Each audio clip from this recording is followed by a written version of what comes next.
हाँ जी। लास्ट में agriculture season के अकॉर्डिंग डिवाइड किए थे अपन। दो बेस थे एग्रीकल्चर वर्गीकरण के, जिसमें एक स्टार्ट किया था वेदर या सीजन के अकॉर्डिंग।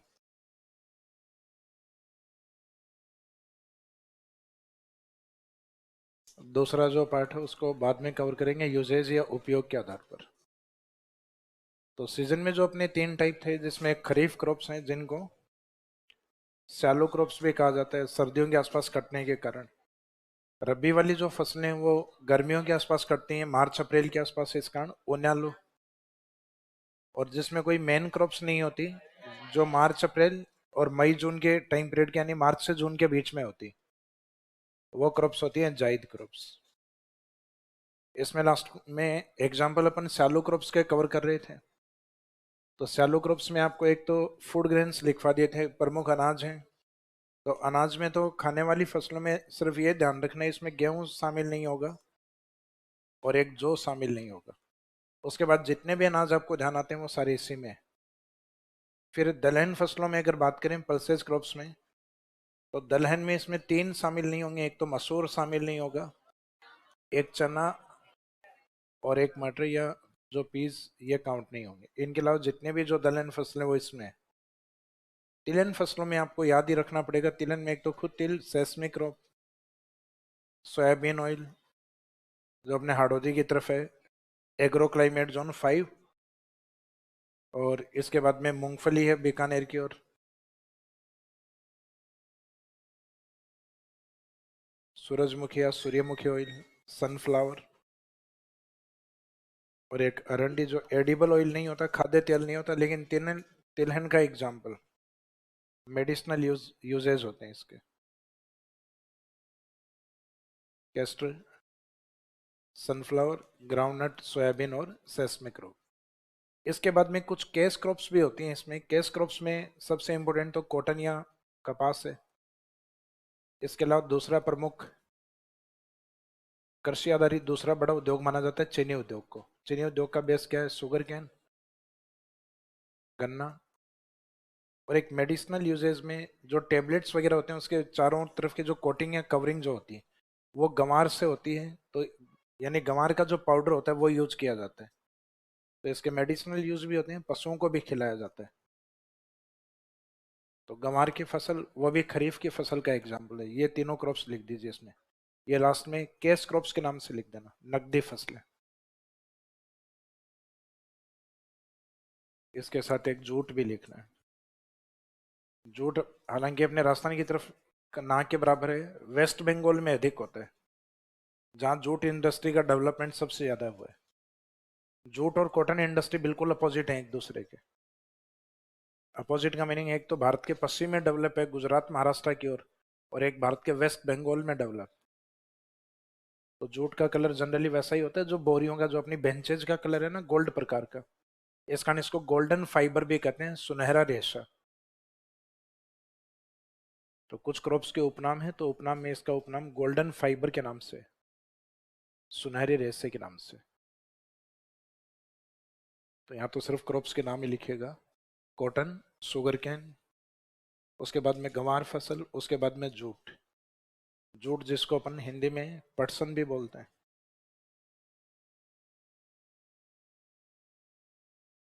जूट, सन, पटसन, ये इसी के लिए सब यूज होते हैं।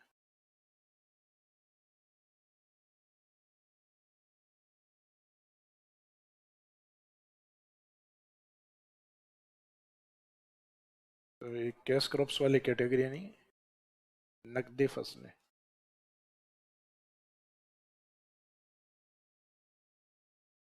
खरीफ के बाद में जो नेक्स्ट पॉइंट है, जो फर्स्ट या सेकंड जिसमें भी आपने लिखा था, उसमें सेकंड लिखिए रबी। वो ए में लिखा था तो इसमें बी टाइटल लिख देना, खरीफ के बाद में रबी।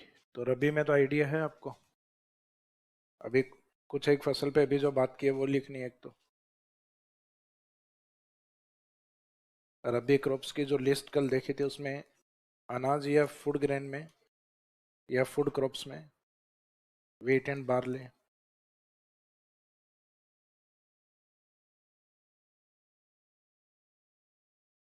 और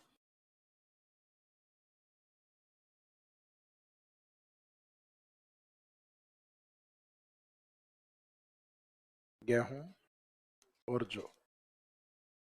फिर दलहन फसल में 3 दालें मसूर हैं सर्दियों में, 3 दालें मसूर हैं जिसमें एक तो मसूर है, 2 मोटी दालें और हैं, चना और मटर। तो इसमें पीस, ग्राम,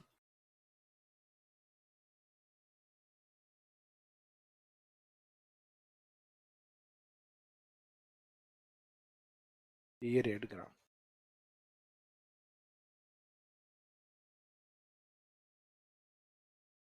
मसूर वाली दाल होती है ना जो हल्की लाल लाल सी आती है, ये 1.5 ग्राम के रूप में।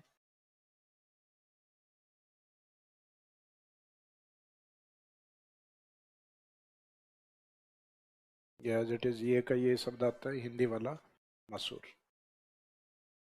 फिर इसके बाद में पल्सेज क्रॉप्स के बाद में आगे जो याद रखने का तरीका जो अपना था वो था वेजिटेबल पैटर्न, सब्जी बनाने वाला तरीका।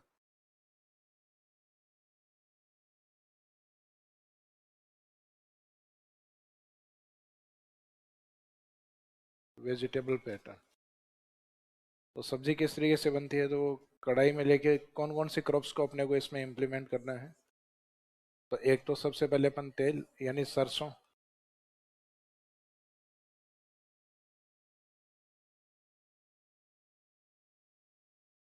इसके बाद में या तो जीरा या उसके जगह राई या सौंफ।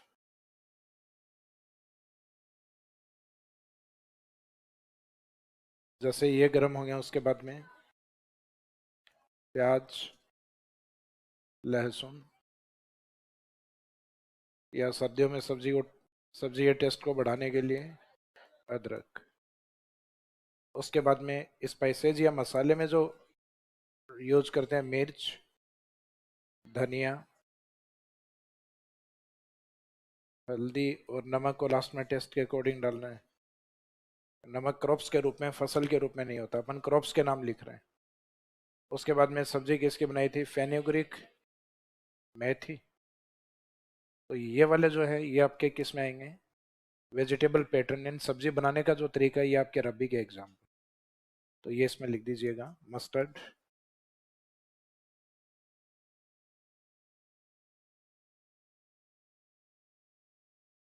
क्यूमिन,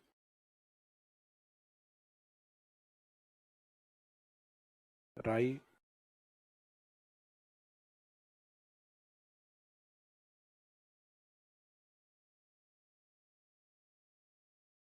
फेनल या सौंफ, प्याज में अनियन,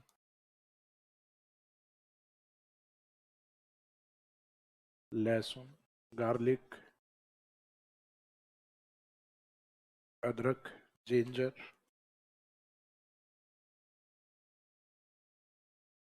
चिली, कोरिएंडर, मिर्च, धनिया और टर्मरिक।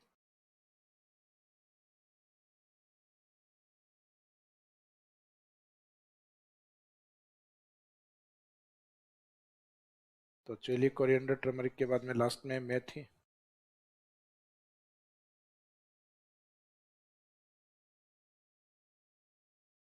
फेन्यूग्रीक। तो मेथी में अपने जो पत्ता मेथी होती है जिसको खाने के रूप में भी यूज करते हैं, और नागौर वाली जो पत्ता मेथी होती है वो मुख्यतः सब्जी के टेस्ट को बढ़ाने के लिए भी यूज की जाती है, जिसको अपन कहते हैं पान मेथी। पान मेथी, पत्ता मेथी, सुगंधित मेथी, नागौरी मेथी, कई नामों से प्रसिद्ध है वो। जबकि एक मेथी उत्पादित होने के बाद में जो प्राप्त होता है वो होता है दाना मेथी। तो राजस्थान में पत्ता मेथी कहाँ की प्रसिद्ध है, नागौर की, जिसको हम सुगंधित मेथी कहते हैं। और बाकी जो मेथी होती है वो मुख्यतः बीकानेर में, सीकर में, चूरू में, इन जिलों में अधिक उत्पादित होती है। अब इस वेजिटेबल पैटर्न के बाद में अगर अपने को कुछ याद नहीं है तो एग्जाम में क्या दिखने स्टार्ट होंगे, और फिर तारे दिखने के बाद में तबीयत गड़बड़, और बाद में चाहिए अपने को ईसबगोल। तो इसके बाद में याद रखना तारा मीरा।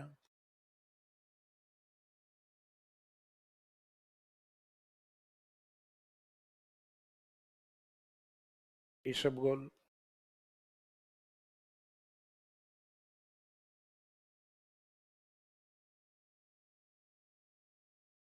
इसके बाद में कुछ नशेड़ियों की फसलें बताई थी, ओपियम, अफीम,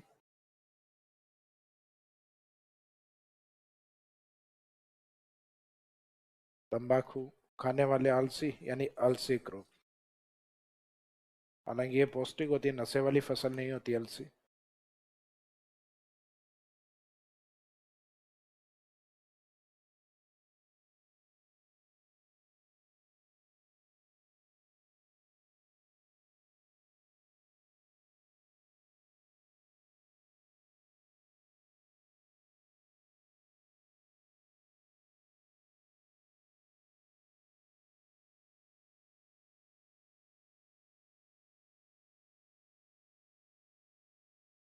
तो इसको अलसी ओब्लिक लीन भी कहा जाता है, लीन सीड के रूप में जाना जाता है इसको, लीन या लीन सीड। तो फ्लैक्स सीड और लीन सीड, लीन सीड यानी जिससे लीलन प्राप्त होता है वो है।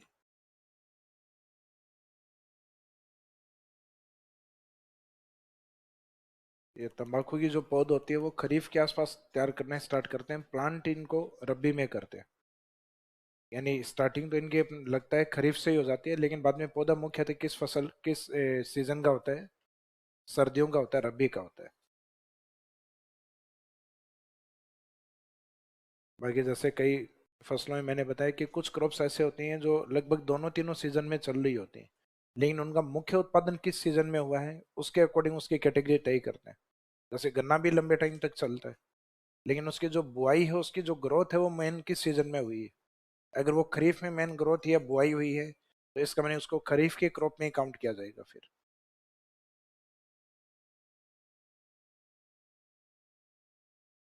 इसके बाद में जो लास्ट कैटेगरी अपनी है, जायद क्रॉप्स, जायद फसलें। तो जायद के अंदर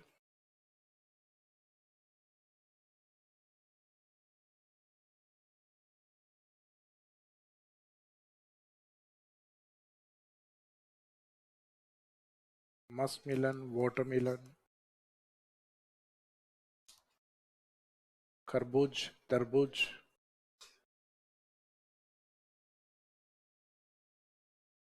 क्यूकम्बर, ककड़ी,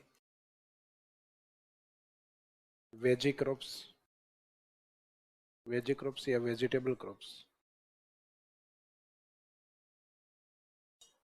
सब्जी की फसलें और पशुओं के चारे की फसलें।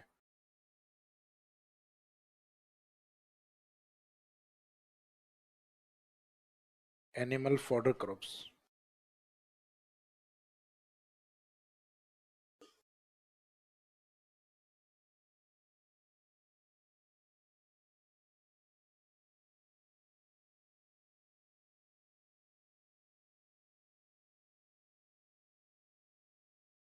क्यूकम्बर, ककड़ी, वेजिटेबल क्रॉप्स में सब्जी की फसलें या सब्जियां,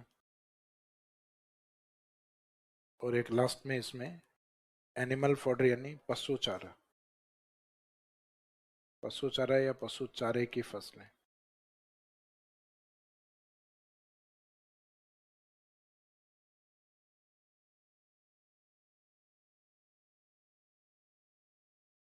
इसका मीनिंग कोई मेन क्रॉप्स नहीं है, कोई अनाज नहीं है, कोई दाल नहीं है और कोई तिलहन फसल नहीं। कौन सा? बरसिम रबी में चारे की फसल। मीनिंग यहाँ पे ये है कि चारे की बहुत सारी वैरायटी और ज्यादा एरिया कवर किस टाइम करता है। जैसे कल बताया था ना, चारा 12 महीने ही बोते हैं अपन, पशु पशु 12 महीने ही रहते हैं घर में। तो इसका मीनिंग, लेकिन और सीजन में चारे के लिए सिर्फ जमीन में से एक आधा बीघा जमीन रखी जाती है बस, बहुत ज्यादा बड़े एरिया में नहीं। और जायद के अंदर वही जो 1-2 बीघा वाली है वो 4-5 बीघा तक हो सकता है, 10 बीघा तक बढ़ जाती है कई बार। तो इस सीजन में इनका कवरिंग एरिया ज्यादा बड़ा होता है, इस कारण एनिमल फॉडर क्रॉप्स का मेन सीजन जायद को बोला गया है।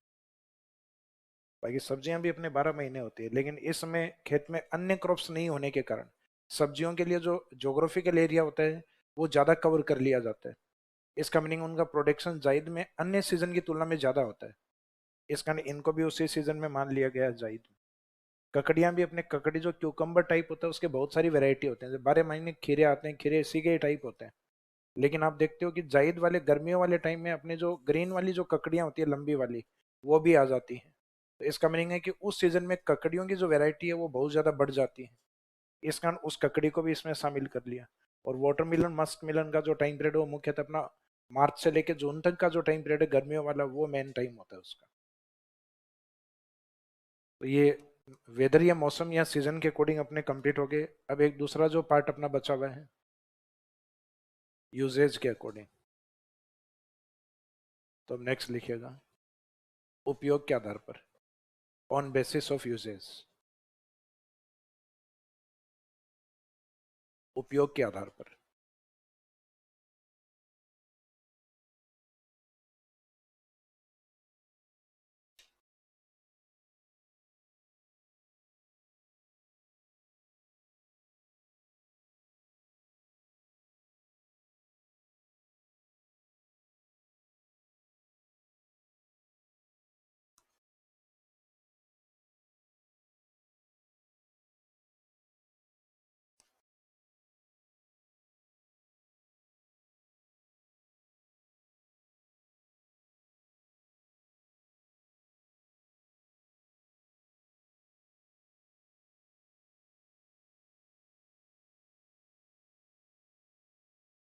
जो अनाज फसल एग्जाम में पूछना होता है तो मोस्टली हिंदी में शब्द ये खाद्यान्न यूज करते हैं, अनाज बहुत कम, रेयरली कम यूज करते हैं, जबकि मीनिंग दोनों का अलग अलग होता है। अनाज में तो सिर्फ जो मैंने अभी बताए थे गेहूं, बाजरा, चावल, ये वाली जो फसलें हैं ये अनाज के रूप में है। खाद्यान्न अपने आप में एक ब्रॉड कॉन्सेप्ट होता है, जो अभी आपने इकोनॉमिक सर्वे की क्लासेस पढ़ रहे हो आप, तो उसके अंदर एक नीचे डेटा दिया हुआ है खाद्यान्न का और उसके ऊपर दो डेटा बताए हुए हैं, एक अनाज का डेटा और एक दलहन का डेटा। और फिर उसमें बताया हुआ है कि अनाज प्लस दलहन इन दोनों के डेटा मिलके खाद्यान्न को बनाते हैं, meaning food crops plus process crops equal to food grain crops. तो फूड ग्रेन जो होता है वो अपने आप में एक ब्रॉड कॉन्सेप्ट होता है, उसमें अनाज और दाल दोनों के डेटा जब ऐड हो जाते हैं तो उसको खाद्यान्न कहते हैं। लेकिन जनरली ज्योग्राफी में जब पूछते हैं एग्जाम में कि राजस्थान का प्रमुख खाद्यान्न क्या है, तो उनका मुख्य उद्देश्य ये पूछना ही होता है कि राजस्थान में प्रमुख अनाज बताइए। तो मीनिंग इंग्लिश में दोनों के अलग अलग होंगे, वैसे अनाज और खाद्यान्न देखने में अपने को लगता है एक जैसा ही है।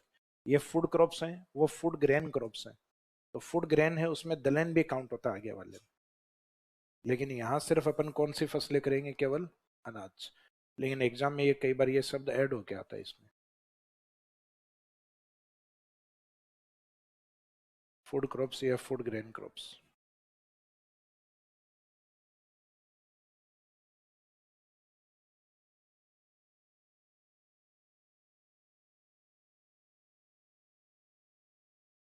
वे फसलें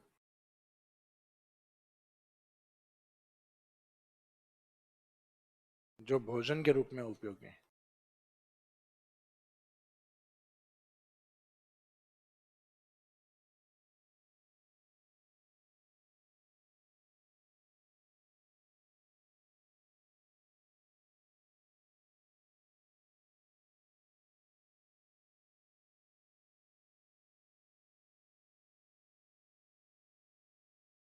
Those crops which are useful as food, वे फसलें जो भोजन के रूप में उपयोगी हैं उन्हें अनाज फसलें कहा जाता है। वे फसलें जो भोजन के रूप में उपयोगी हैं उन्हें अनाज फसलें कहा जाता है।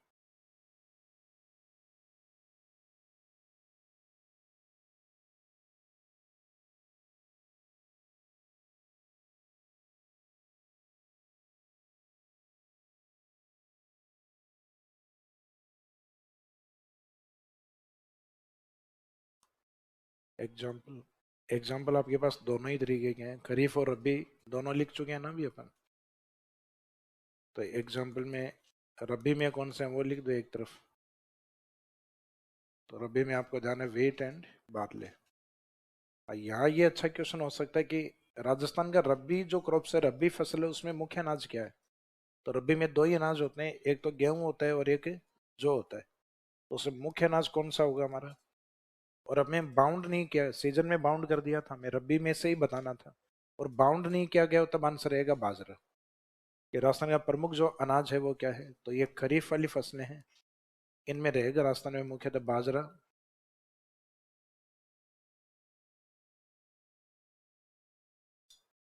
राइस या चावल, ज्वार की फसल, ज्वार यानी सोरगम।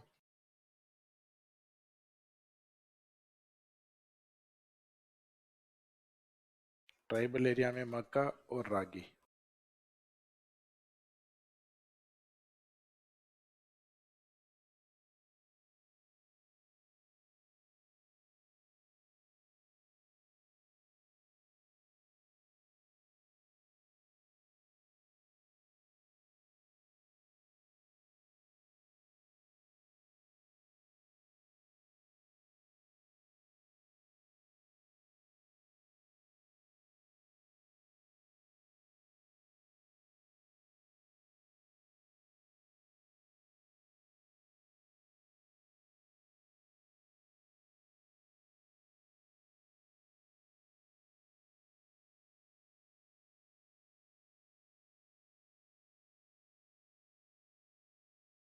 तो प्रमुख अनाज इनमें से कौन सा होता है, प्रमुख अनाज का मीनिंग है नहीं जो मुख्यतः अधिक उत्पादित होता है, राजस्थान में डिमांड भी ठीक है उसकी।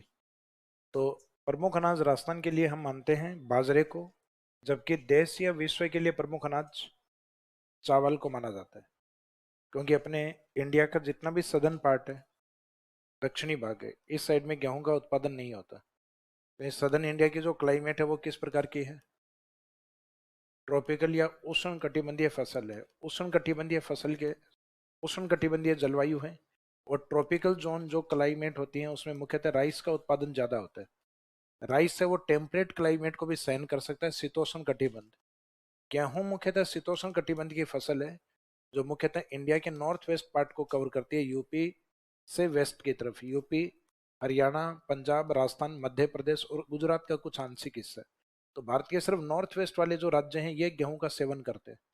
बाकी पूरा north east, mid to east and mid to southern part, तो इसका मीनिंग भारत का एक छोटा सा पार्शियली पार्ट है नॉर्थ वेस्ट, सिर्फ गेहूं का उपयोग ये करते हैं, और इसमें भी मुख्यतः बाजरे का बड़े स्तर पे यूज होता है।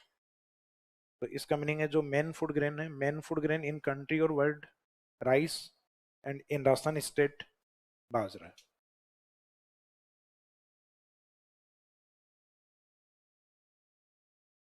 मेन या मेजर फूड क्रॉप या मेन फूड ग्रेन एक तरफ लिख दीजिए, इन कंट्री और वर्ल्ड राइस, और इन राजस्थान स्टेट राजस्थान में बाजरा।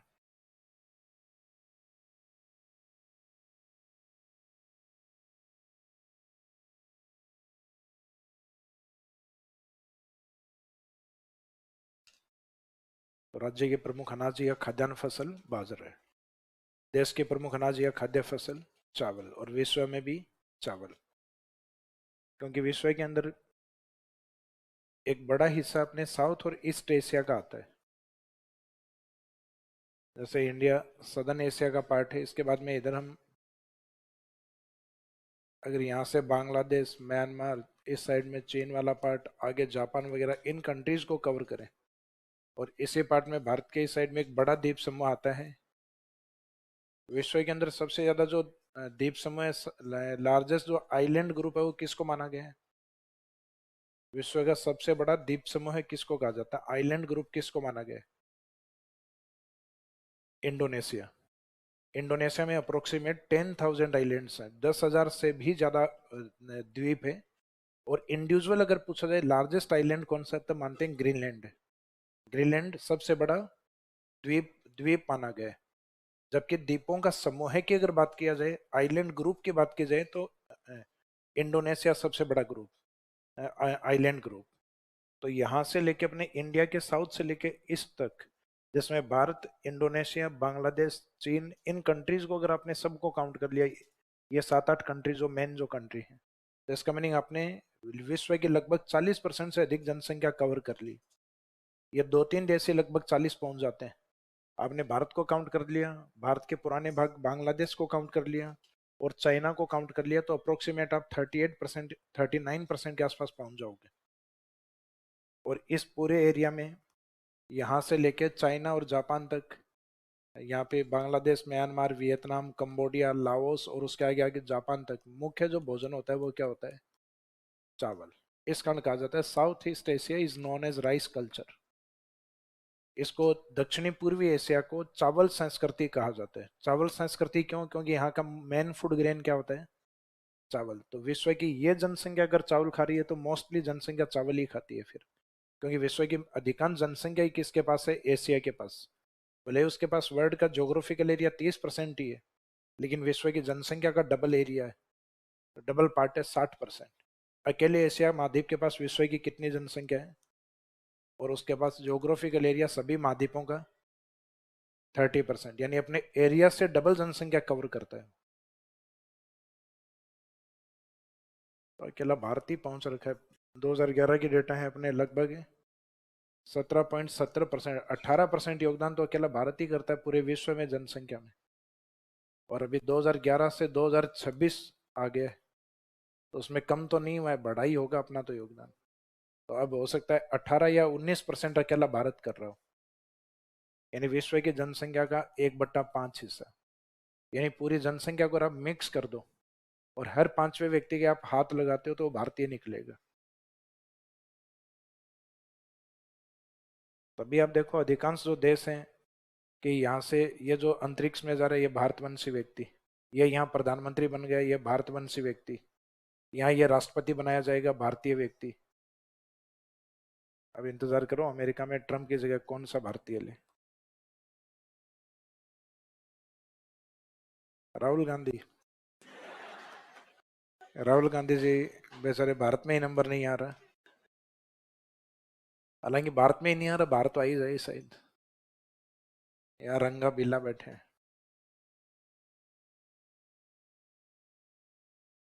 तो उपयोग के आधार पे अनाज के बाद में नेक्स्ट लिखो भूमि उर्वर फसल।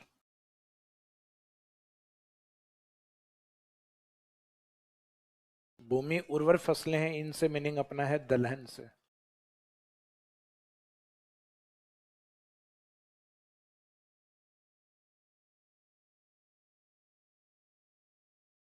Land fertile crops.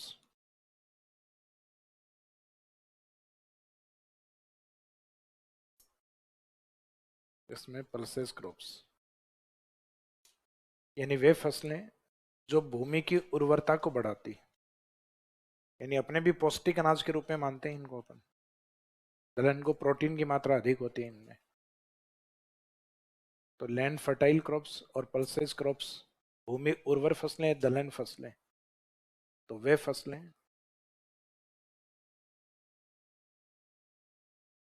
जो भूमि की उर्वरता को बढ़ाती हैं।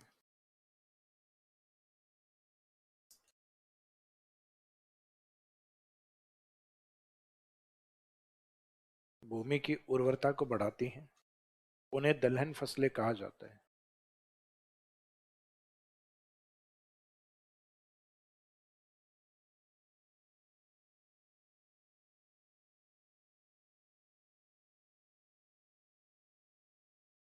Those crops which increase fertility of land, fertility of land or soil, भूमि लिख दो चाहे मिट्टी लिख दीजिए।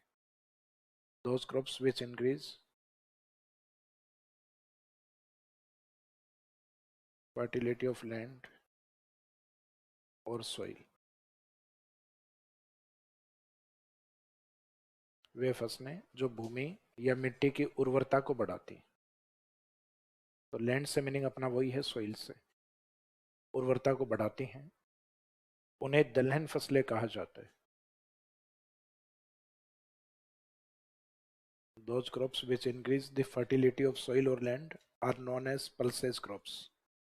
एग्जाम्पल, एग्जाम्पल में ये ध्यान रखना अरहर का नाम नहीं लिखना है, क्योंकि अरहर लंबे टाइम तक क्रॉप्स स्टेबल रहती है, नहीं उसको ग्रोथ करने में लंबा टाइम लगता है। तो जमीन की थोड़ी बहुत जो फर्टिलिटी बढ़ती भी है उसका वो खुद ही यूज कर लेती है। और जमीन जो उपजाऊ होती है, क्योंकि वो लंबे टाइम तक लगभग 6-7 महीने में तैयार होती है, तो जमीन की फर्टिलिटी को बढ़ाने की बजाय वो कम करती है।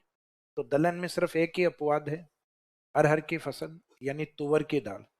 बाकी सब लैंड फर्टाइल क्रॉप्स में काउंट होती हैं पल्सेज क्रॉप्स, क्योंकि उनकी जड़ों में राइजोबियम जो वायुमंडल के नाइट्रोजन को नाइट्रेट में कन्वर्ट करता है, नहीं जो एक प्रकार का फर्टिलाइजर होता है।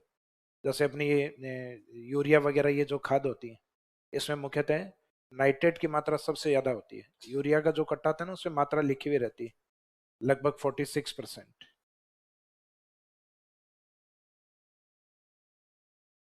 और एक जो जमीन में फसलें नेचुरल तरीके से ये बढ़ाती है, तो उसमें दलहन का योगदान काफी अधिक है। तो इनके एग्जाम्पल के अंदर अगर हम देखें, तो एग्जाम्पल में रबी में तो वही 3 एग्जाम्पल है अपने पास, तीनों ही लिख देने हैं यहाँ दलहन के रूप में। 3 दालें मसूर हैं इस समय की, जिसमें मसूर है, चना और मटर।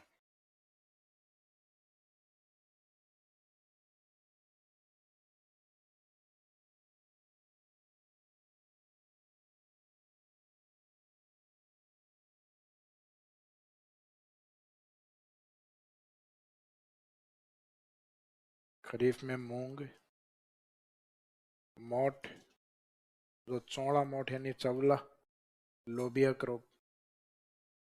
इसके अलावा उड़द, अरहर का नाम नहीं लिखना है।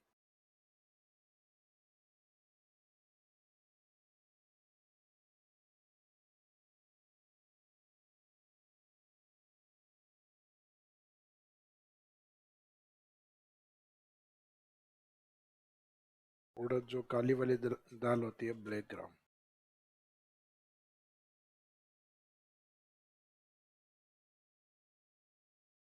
इसमें जो एक एक्सेप्शन या अपवाद जो माना जाता है, यानी जो लैंड फर्टिलिटी को बढ़ाने की बजाय कम कर देता है, तो अपवाद है अरहर।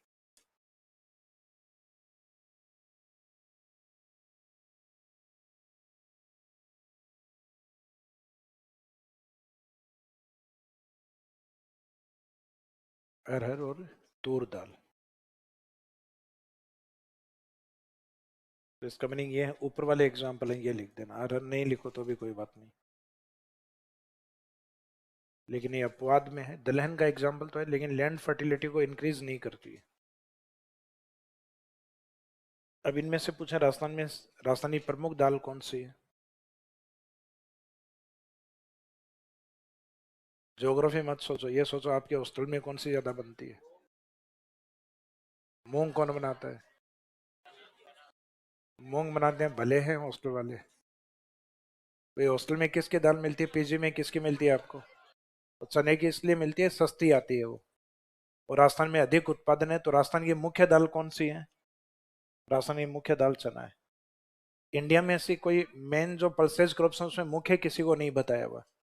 तो राजस्थान के अकॉर्डिंग ही लिखना है, जैसे अनाज में विश्व में बताया हुआ है, भारत में भी बताया हुआ है। तो इसमें जस्ट नीचे नोट में सिर्फ राजस्थान के रेफरेंस में लिखना है। राजस्थान की प्रमुख दलहन फसल, राजस्थान की प्रमुख या मुख्य दलहन फसल, और आगे डेस्क करके लिख दो चना।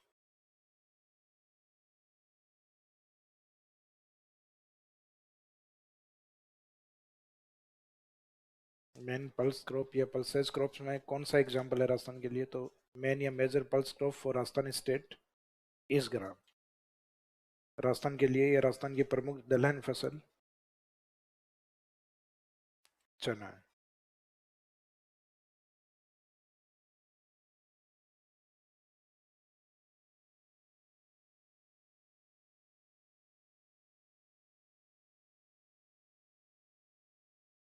क्या चीज।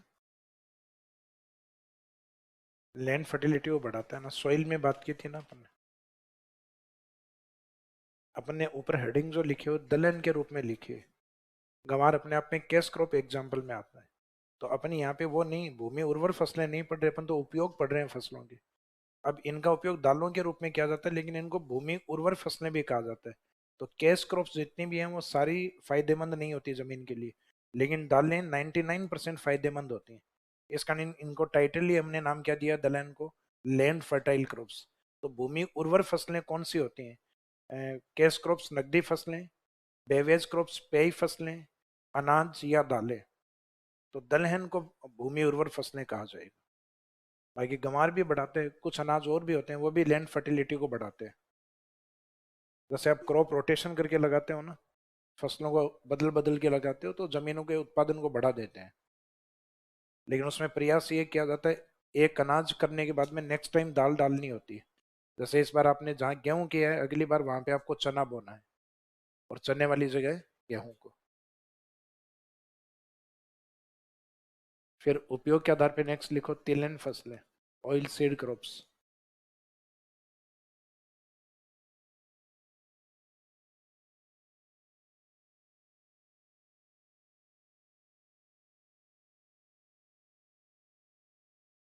इसमें लिखे वे फसलें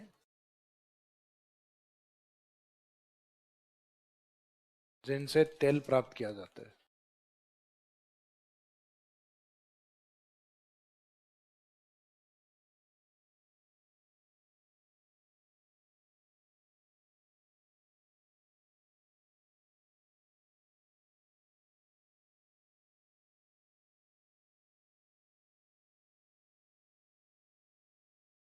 इसमें लिखे those crops from which oil is obtained या ऑयल इज प्रोड्यूस्ड। वे फसलें जिनसे तेल प्राप्त किया जाता है उन्हें तिलहन फसलें कहा जाता है। उन्हें तिलहन फसलें कहा जाता है।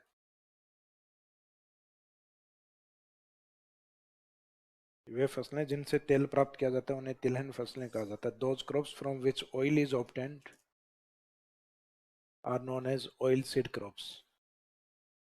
एग्जाम्पल,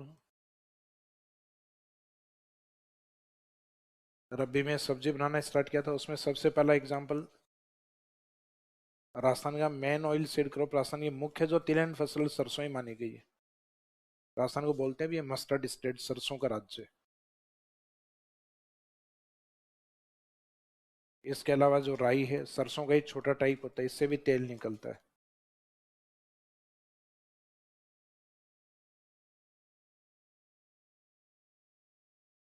तारा मीरा एडिबल ऑयल, खाद्य तेल नहीं होता लेकिन तेल इससे भी प्राप्त होता है, तारा मीरा से।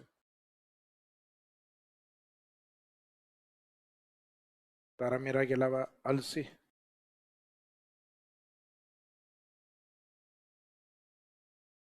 जो फ्लेक्स या फ्लेक्स सीड जो होते हैं,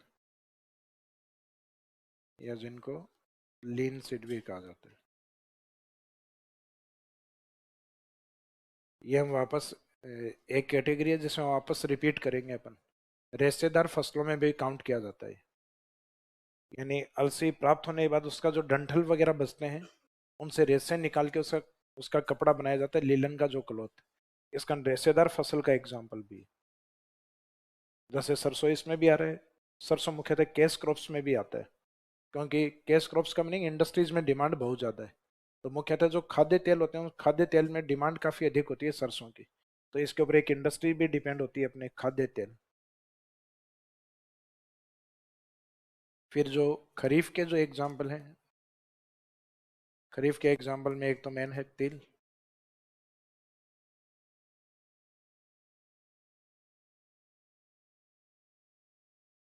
सेसमी क्रॉप। इसके अलावा तिल के अलावा सोयाबीन या सोयाबीन,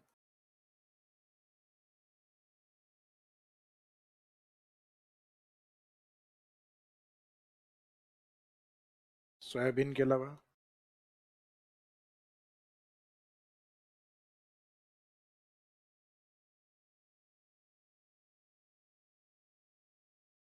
सूर्यमुखी, सनफ्लावर।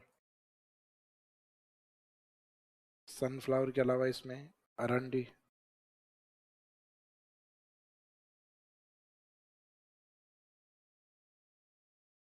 कैस्टर क्रॉप, एक और मूंगफली।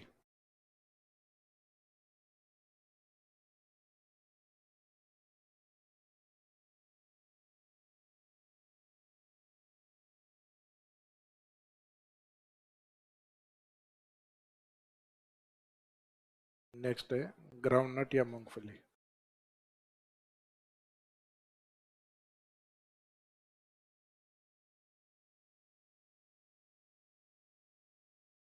अब राजस्थान की प्रमुख जो तिलहन फसल है वो किसको माना गया है? सरसों को। तो ये लास्ट में नोट में एक लाइन में लिख दीजिएगा। राजस्थान की प्रमुख या मुख्य तिलहन फसल सरसों। राजस्थान की मुख्य तिलहन फसल सरसों।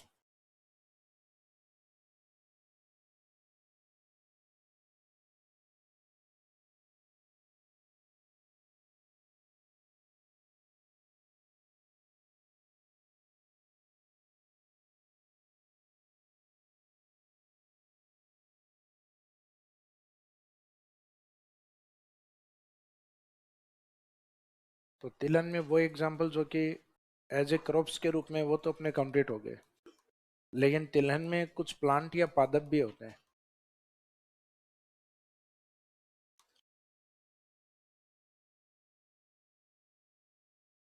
इसका मीनिंग है ऑयल सीड प्लांट, तिलहन पादप। तिलहन पादपों के अंदर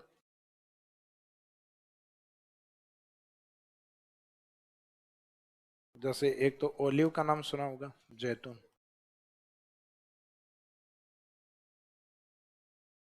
तो ये राजस्थान के मुख्यतः बीकानेर वाले क्षेत्र में काफी अधिक उत्पादित होता है। वहाँ रिफाइनरी भी बनी हुई है लूणकरणसर में। इसका जो मेन यूज होता है वो एडिबल ऑयल के रूप में, खाद्य तेल,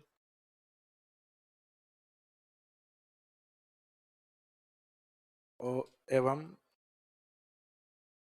मेडिसिन में यूज किया जाता है, औषधि के अंदर।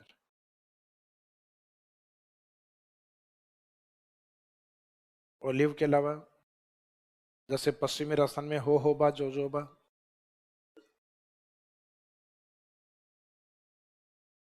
बीच में एक बार और भी बताया था मैंने आपको। ये वैसे तो अमेरिकन प्लांट है जिसको इसराइल लेकर आया। इसराइल ने अपने यहाँ सक्सेसफुली इसको इम्प्लांट करके बोके, और फिर बाद में इसराइल के जो एग्रीकल्चर में प्रयोग सक्सेस होते हैं उनको राजस्थान भी अडॉप्ट करता है, क्योंकि राजस्थान और इसराइल की जो क्लाइमेट है वो लगभग एक जैसी है। वहाँ जो रिसर्च लगभग सक्सेस होते हैं, तो एग्रीकल्चर में बहुत सारी जगह हम लिखते हैं इंडो इसराइल कोऑपरेशन। तो इसका मीनिंग इंडिया और इसराइल के कोऑपरेशन से चलाए जाते हैं। तो अपने काजरी होबा, जोजोबा को इसराइल से लेकर आए अपन। और ये मुख्यतः अपने पश्चिमी राजस्थान में जोधपुर वाला एरिया, चूरू के आसपास जो डेजर्ट कंडीशन जहाँ अधिक हैं, बीकानेर, उन क्षेत्रों में जो शुष्क भूमियां होती हैं, एरिड जोन जो होते हैं, उसमें बोया जाता है। और ये अधिक सूखे को भी सहन कर सकता है, क्योंकि ये एरिजोना डेजर्ट का प्लांट ही है। एरिजोना मरुस्थल अमेरिका का प्लांट है। इससे जो ऑयल प्राप्त होता है वो एज ए ल्यूब्रिकेंट काम में आता है। जैसे मशीन या जो दरवाजे वगैरह होते हैं जिसमें चिकनाई की जरूरत होती है, जो गेट खोलते हैं कई बार लोहे के या जो लकड़ी वाले, तो उसमें जो इक्विपमेंट्स लगे होते हैं ना, इसके एसएस के लगे होते हैं, स्टील वगैरह के, लोहे के, वो चई चई आवाज आती है। और वो बाद में जैसे अपन सरसों का तेल डाल देते हैं, तो सरसों का इतना बेटर काम नहीं करेगा। ल्यूब्रिकेंट ऑयल आते हैं, चिकनाई बनाने वाले जो तेल आते हैं, वो इससे प्राप्त होता है। जो जनरली पेट्रोलियम से प्राप्त होता है ना, ग्रीस, पेट्रोलियम जेली, उसी तरीके से होता है। तो ये उसकी तरह काम करता है। तो इसका जो मुख्य यूज होता है वो स्नेक तेल के रूप में,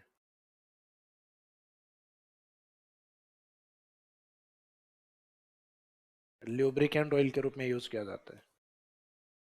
एक प्लांट होता है अपने करंज प्लांट, मुख्यतः पूर्वी राजस्थान की ओर।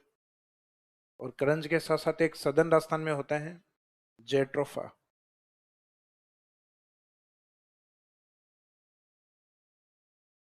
जेट्रोफा को रतन जोत भी कहा जाता है।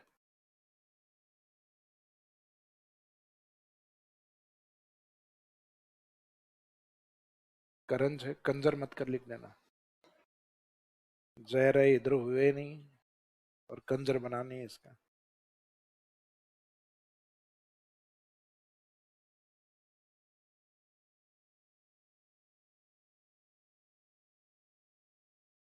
जेट्रोफा और रतन जोत, ये मुख्यतः उस तरीके से काम करेंगे जैसे कि पेट्रोलियम से क्या प्राप्त होता है अपने को, पेट्रोल, डीजल। तो इससे जो प्राप्त होता है वो डीजल की तरह काम करता है। यानी आप गाड़ियों में डालोगे, नुकसान सिर्फ इतना ही है इसका कि इसका जो फ्रीजिंग पॉइंट होता है वो 0 डिग्री पे आते ही फ्रीज हो जाता है। जबकि जो डीजल, पेट्रोल, इनके फ्रीजिंग पॉइंट होते हैं -60, -80 डिग्री। इसका मीनिंग है उनको चाहे कितने भी ठंडे एरिया में ले जाओ, जमेगा नहीं वो। लेकिन ये जम जाता है। जैसे चूरू में ले जाए खड़ा किया सर्दियों के अंदर, और पता चला चूरू का उस दिन टेम्परेचर -2 डिग्री था, तो बाद में दोपहर का इंतजार करो कि कब दोपहर और फिर गाड़ी चले। और भाव में बहुत ज्यादा फर्क नहीं, 10-15 रुपए का ही फर्क होता है, इसका लोग प्रायोरिटी डीजल को ही देते हैं।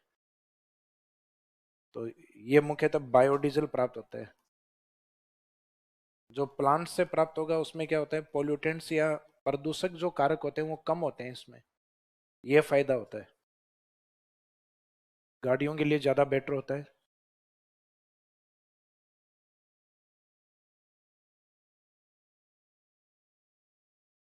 तो बायोडीजल, तो ये कुछ प्लांट हैं जो तिलहन प्लांट या पादप के रूप में होते हैं। इसका मीनिंग प्लांट और क्रॉप्स में क्या फर्क है, फसल और पौधे में क्या फर्क है? भाई फसल सीजनल होगी, काटना ही पड़ेगा आपको। आप ये नहीं कर सकते कि जून जुलाई में बाजरा बोया और सितंबर के बाद में आते आते आपका मन बदल गया, नहीं अगले साल काटेंगे, जब बाजरा है वो डबल उत्पादित होगा। तो ये थोड़ी ना, बाजरे का पेड़ थोड़ा ना बनेगा अगले साल। आपने अगर महीने 2 महीने और नहीं काटा तो वो डिस्ट्रॉय हो जाएगा, खत्म हो जाएगा वो। तो इसका मीनिंग है कि क्रॉप्स को आपको सीजन के अकॉर्डिंग उसका कल्टीवेट या उत्पादन लेना पड़ेगा। जबकि जो प्लांट अगर आपने एक बार लगा दिया तो उसके फल उत्पादित होते हैं, उन फलों का यूज एज ए ऑयल के रूप में किया जाता है। या इस पौधे का कुछ पार्ट ऐसा होता है कि या तो बीज होते हैं, फल होते हैं, जिनसे तेल प्राप्त किया जाता है, और वो प्लांट है वो नहीं हटाना पड़ता। जैसे हो बा जो बा एक बार लगा दो, 40 साल की गई फिर आपकी। प्लांट की एज कितनी होती है, 40 ईयर तक। तो 40 ईयर तक बढ़िया प्रोडक्शन या उत्पाद देता है। तो ये पौधे के रूप में होगा, और जिसमें हर एक सीजन के अकॉर्डिंग आपको बार बार उत्पादित करना पड़े फिर बोना पड़े, वो क्रॉप्स होता है। यानी जिसका जो लाइफ सर्किल जो होता है, जीवन चक्र जो होता है वो छोटा होता है, वो फसलों का होता है। और जो लंबा होता है वो प्लांट या पादपों का होता है। तो ये क्रॉप्स में काउंट नहीं होते। आप इसमें ये नहीं लिख पाओगे कि खरीफ में एक, रबी में एक, जायद के। ये हर सीजन में सर्वाइव करते हैं। तो इसका मीनिंग इनको अलग से लिखना है, नोट डाल के एक पॉइंट अलग से लिख दो इसमें। तिलहन पादप, ऑयल सीड प्लांट्स।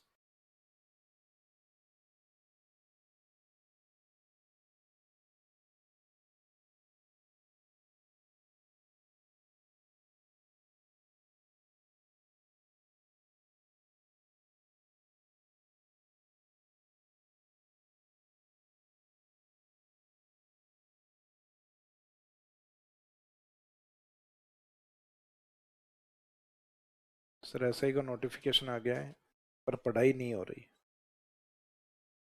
फिर फिर लेखक थोड़ा रुकता है, फिर कहता है हो तो रही है लेकिन अच्छी नहीं हो रही।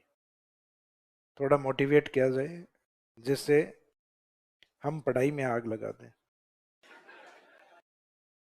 आग तो लगा ही रखी है, तुमने इसको बुझाने का प्रयास करो।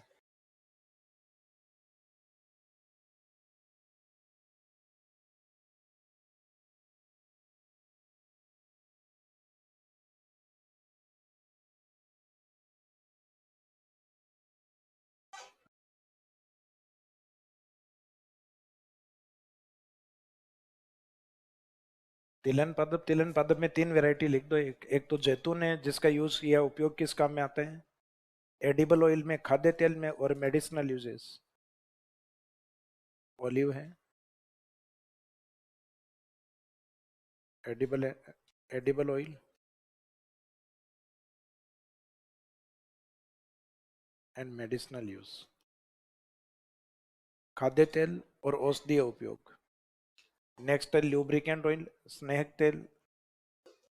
यानी जो ल्यूब्रिकेंट या चिकनाई के रूप में यूज किया जाता है वो है ल्यूब्रिकेंट ऑयल, ल्यूब्रिकेंट ऑयल। और लास्ट वाला है क्रंज और जेट्रोफा, जेट्रोफा या रतन जोत। ये ट्राइबल एरिया की तरफ होता है रतन जोत। जो देखने में इसके जो फल वगैरह जो होते हैं वो काजू की तरह लगते हैं। तो आदिवासी जो बच्चे होते हैं ट्राइबल एरिया में, वो कई बार खा जाते हैं, समझते नहीं है क्या है। अंदर जाने के बाद काम वही करेगा जो डीजल करता है। तो हॉस्पिटलाइज करवाना होता है उनको, फिर तुरंत वॉमिट करवाई जाती है। नहीं करवाए निपट लें फिर।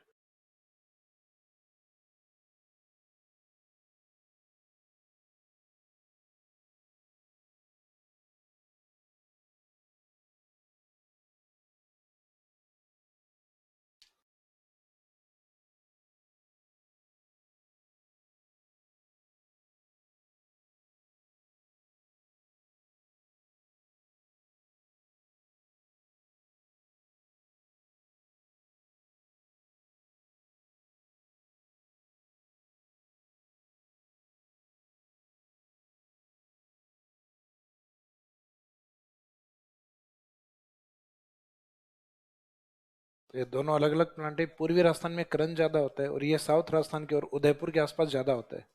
तो अपने बायोडीजल जो रिफाइनरी बनी हुई है वो बायोडीजल अपने उदयपुर में ही बनी हुई है। बायोडीजल प्लांट जो बना हुआ है वो भी उदयपुर में। ये इंडस्ट्रीज में आएंगे आपके। अपने ओलिव के अंदर 2 यूनिट हैं। ओलिव ऑयल को लेकर जो रिफाइनरी बनी हुई है लूणकरण सर बीकानेर में। और ओलिव के पत्तों को तोड़कर मुख्यतः चाय के रूप में जो दिए जाते हैं तो वो अपने बस्सी के अंदर ओलिव टी प्लांट, यानी जहाँ इसके पत्ते कलेक्ट किए जाते हैं तो वो ओलिव टी प्लांट के रूप में मानते हैं।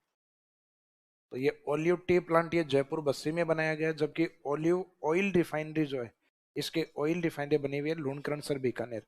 तो वो हम आगे इंडस्ट्रीज में बात करेंगे। एग्रीकल्चर या क्रॉप्स में भी आएंगे, इसमें आगे और आएगा पार्ट, उसमें बात होगी इसकी।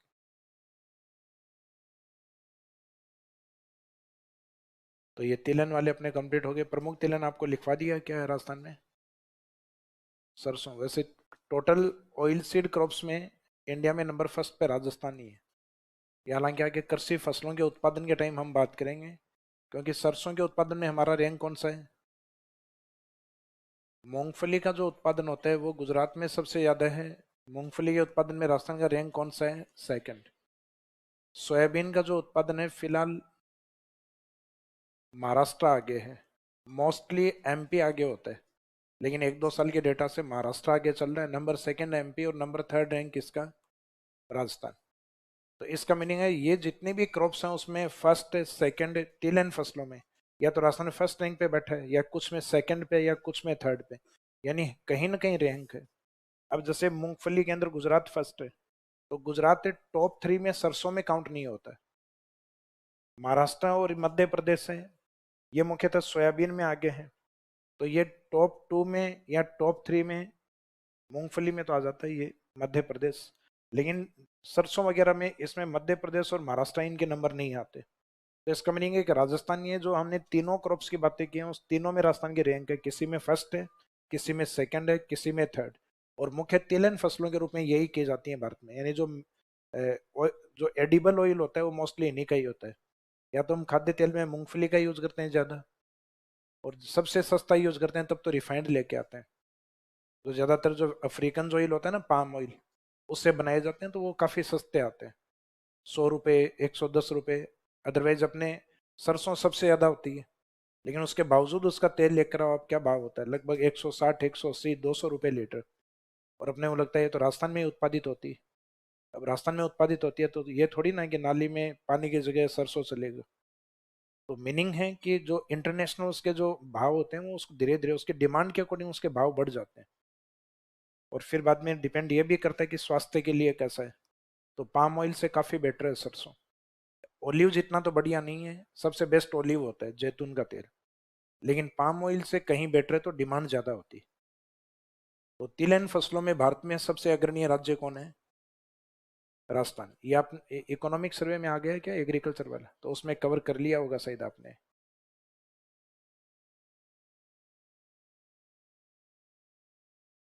पॉइंट नंबर 4 में लिखिएगा, रेशेदार फसलें।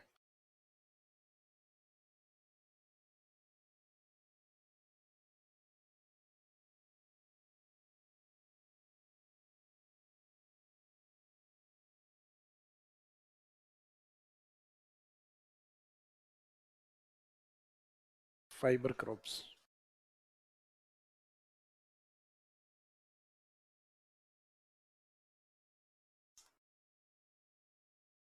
वे फसलें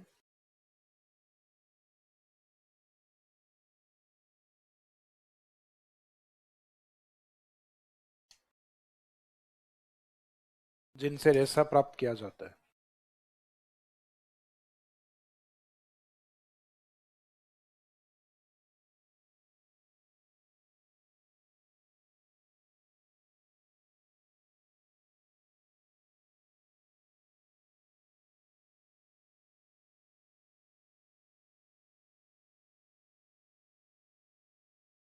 those crops from which fiber is obtained। वे फसलें जिनसे रेशा प्राप्त किया जाता है उन्हें रेशेदार फसलें कहा जाता है। उन्हें रेशेदार फसलें कहा जाता है।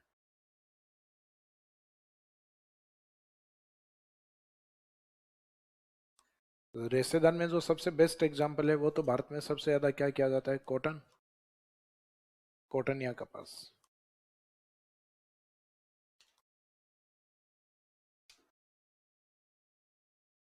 पहनने में भी अच्छा होता है। तो जनरली क्लॉथ्स या जो जहाँ सिले सिले कपड़े, सॉरी सिले सिलाई कपड़े जो होते हैं ना, अपेरल, परिधान, तो अपेरल या परिधान या जो अपन थान से कपड़े, तो उसमें पहली डिमांड अपनी यही होती है कॉटन दिखाओ। यानी चिकनाई वाले कपड़ों को हम प्राथमिकता बहुत कम देते हैं। तो शादी ब्याह में जाना हो या इस प्रकार का फंक्शन हो उसमें भले ही, बाकी कॉटन मोस्टली कपड़ों के अंदर अपने मिक्स भी आता है। तो इसका मीनिंग जो टेक्सटाइल इंडस्ट्री है उसमें सबसे ज्यादा डिमांड किसकी है, कॉटन की होती है। तो कॉटन बेस्ट एग्जाम्पल होता है। जूट, इसका भी रेशा निकलता है, इसको कहते हैं सुनहरा रेशा। हालांकि इसका जो इंग्लिश वाला शब्द है वही हिंदी में भी वही लिखा हुआ था, गोल्डन फाइबर।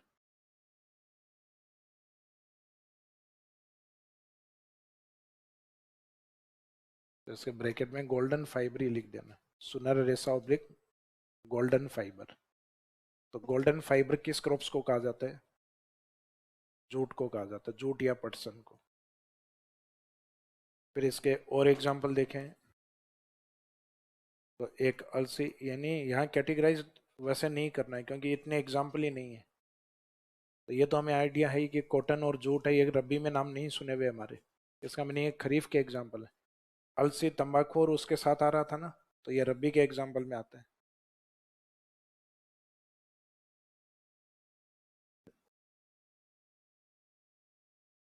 तो इसमें फ्लैक्सीड।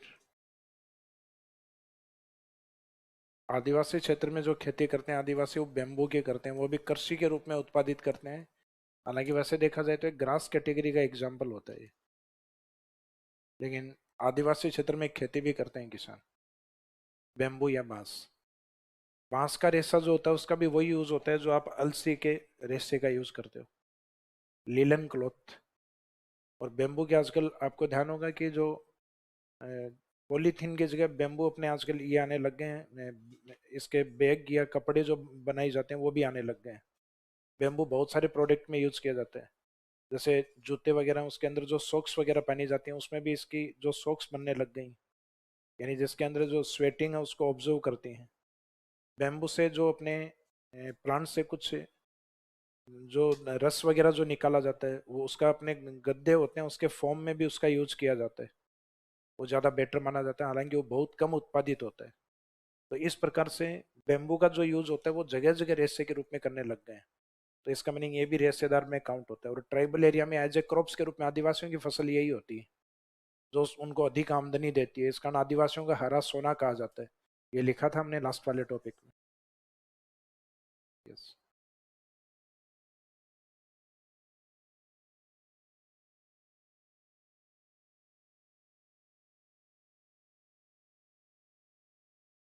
फिर ऐसा ही भर्ती में ज्योग्राफी कितने नंबर की आती है,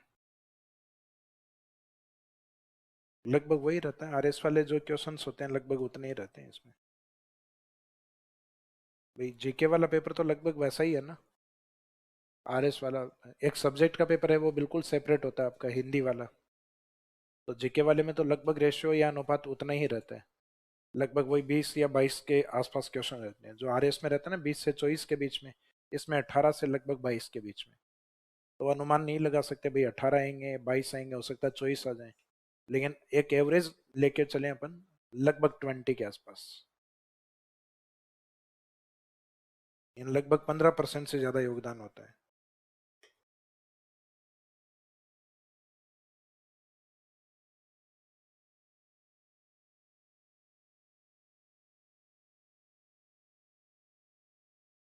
तो रतन जोत का उपयोग जलने वाली जगह पर औषधि के रूप में भी किया जाता है क्या, इतने उपयोग नहीं पड़े हुए मेरे रतन जोत के। रतन जोत का मुख्य उपयोग है उसके जो फल या जो उत्पाद होता है वो बायोडीजल के अंदर किया जाता है। बाकी प्लांट के हर हिस्से का उपयोग अलग होता है। उसके लीफ या पत्तियों का जो उपयोग है वो अलग होते हैं, उनके फलों का उपयोग अलग होता है, उसकी छाल का उपयोग अलग होता है, उसकी जड़ें होती हैं उनका यूजेज अलग होता है। तो उसके लिए आपको वो अपने जो मेडिकल साइंस आते हैं ना, औषधि विज्ञान या जो आयुष पद्धति है वो पूरी पढ़नी पड़ेगी, तो उसमें मेरा एमबीबीएस नहीं है।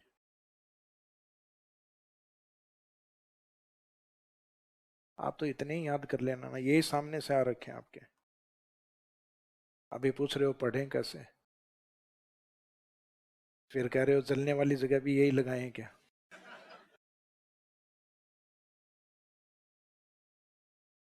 नेक्स्ट इसमें 0.5, अच्छा इसमें नोट में वो लिख दो कि प्रमुख रेशेदार फसल भारत की कौन सी है। कपास है।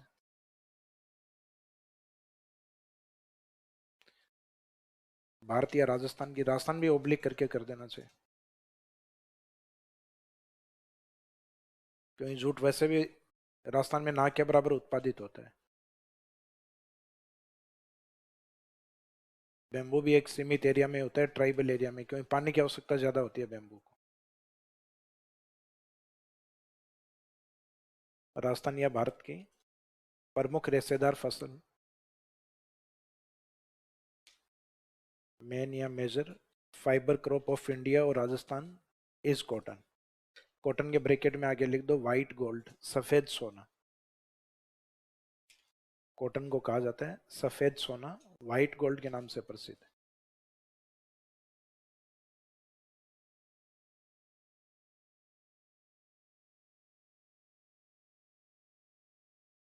इसके बाद में नेक्स्ट,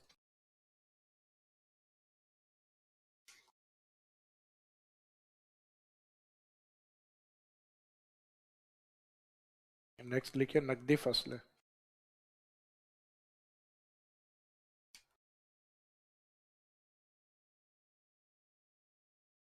कैश क्रॉप्स,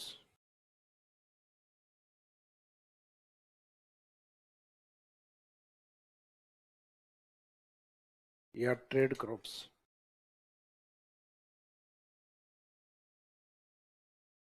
यानी व्यापारी या उद्योगपतियों में जिन फसलों की डिमांड ज्यादा होती है उनको कहते हैं व्यापारिक फसलें या नकदी फसलें। यानी जिनसे व्यापार या इंडस्ट्रीज अधिक चलाई जाती है, तो उनकी डिमांड अधिक होगी, और डिमांड अधिक होगी तो किसान आते ही तुरंत पैसा मिल जाएगा उसको, कैश तुरंत मिल जाता है, तो इस कारण ये कैश क्रॉप्स हैं, ये ट्रेड क्रॉप्स हैं। तो ट्रेड या व्यापार फसलें, या व्यापारिक फसलें और नकदी फसलें। तो इसमें लिखेगी वे फसलें जिनकी औद्योगिक क्षेत्रों में अधिक मांग होती है। वे फसलें जिनकी औद्योगिक क्षेत्रों में अधिक मांग होती है।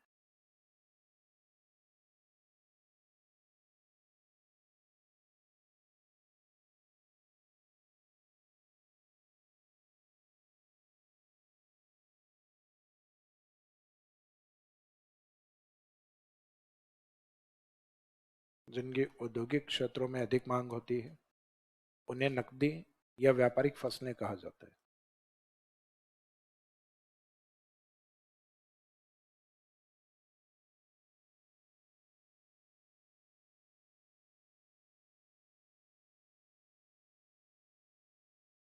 Those crops which are most demanding in industrial sector.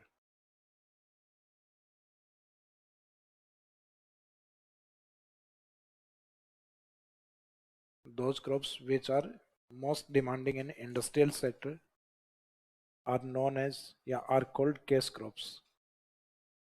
वे फसलें जिनके उद्योगों में अधिक मांग होती है उन्हें नकदी फसलें कहा जाता है।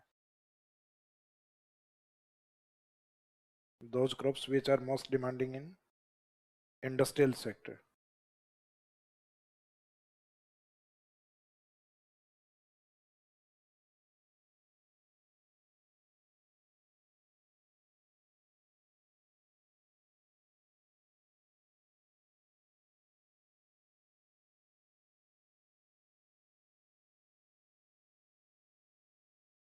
कुएं में जो लाव डाली जाती है वो रस्सी किससे बनाई जाती है।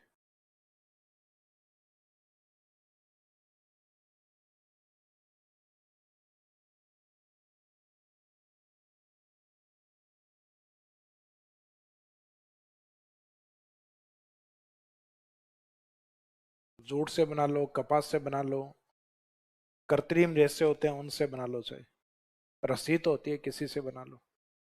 पहले अभाव में जब लोग थे ग्रामीण क्षेत्रों में, तब मुख्यतः जूट से बना लिया करते थे। बाद में धीरे धीरे समय जैसे जैसे आगे बढ़ता चला गया, तो जो कॉटन या कपास जो आता है, उस कपास का जो रेशा आता है उससे भी बनती है, इससे भी बनाई जाती है। तो कोई स्पेसिफिक वो नहीं है। घर के ऊपर जो तन्नी होती है, कपड़े सुखाते हैं, किसके बांधते हो? सारी बनती हैं, कॉटन की भी आती है, प्लास्टिक वाली भी आती है, कृत्रिम रेशे की बनी हुई आती है, वो भी आती हैं। लोहे के तार ही बांध देते हैं कई तो। हालांकि कई दिन बाद में वो धीरे धीरे शर्ट पे या कपड़ों के ऊपर रंग छोड़ना स्टार्ट करता है, तब बंद करते हैं फिर कि मेरी बनियान के जंग कैसे लगा है।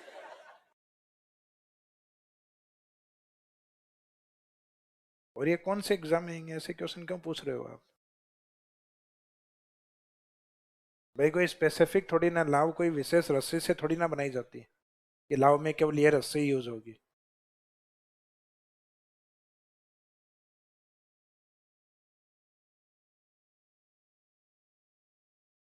क्या चीज? वॉशरूम में छोड़ के आ गए? अच्छा, वॉशरूम में किसी का आप में से मोबाइल छूट गया हो तो? इतनी जरूरी चीज को आप कैसे? अच्छा, उसका रह गया। और या अच्छा, आप में से कोई फोन चोर है तो बताओ। गलती से किसी के हाथ में, जिसने ये सोचा हो कि मेरे जैसा फोन ही है, और गलती से आ गया हो तो चेक कर लो।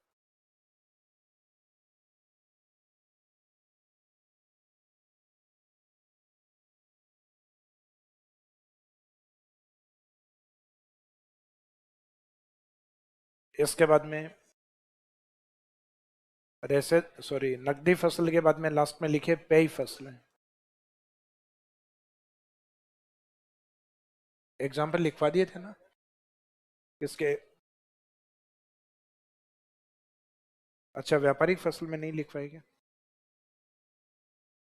व्यापारिक फसल में कृषि आधारित सबसे बड़ा उद्योग कौन सा है? कृषि आधारित सूती वस्त्र उद्योग। तो उसका सबसे मेन एग्जाम्पल है कपास। कृषि आधारित दूसरा बड़ा उद्योग कौन सा है? चीनी उद्योग। तो एग्जाम्पल है गन्ना।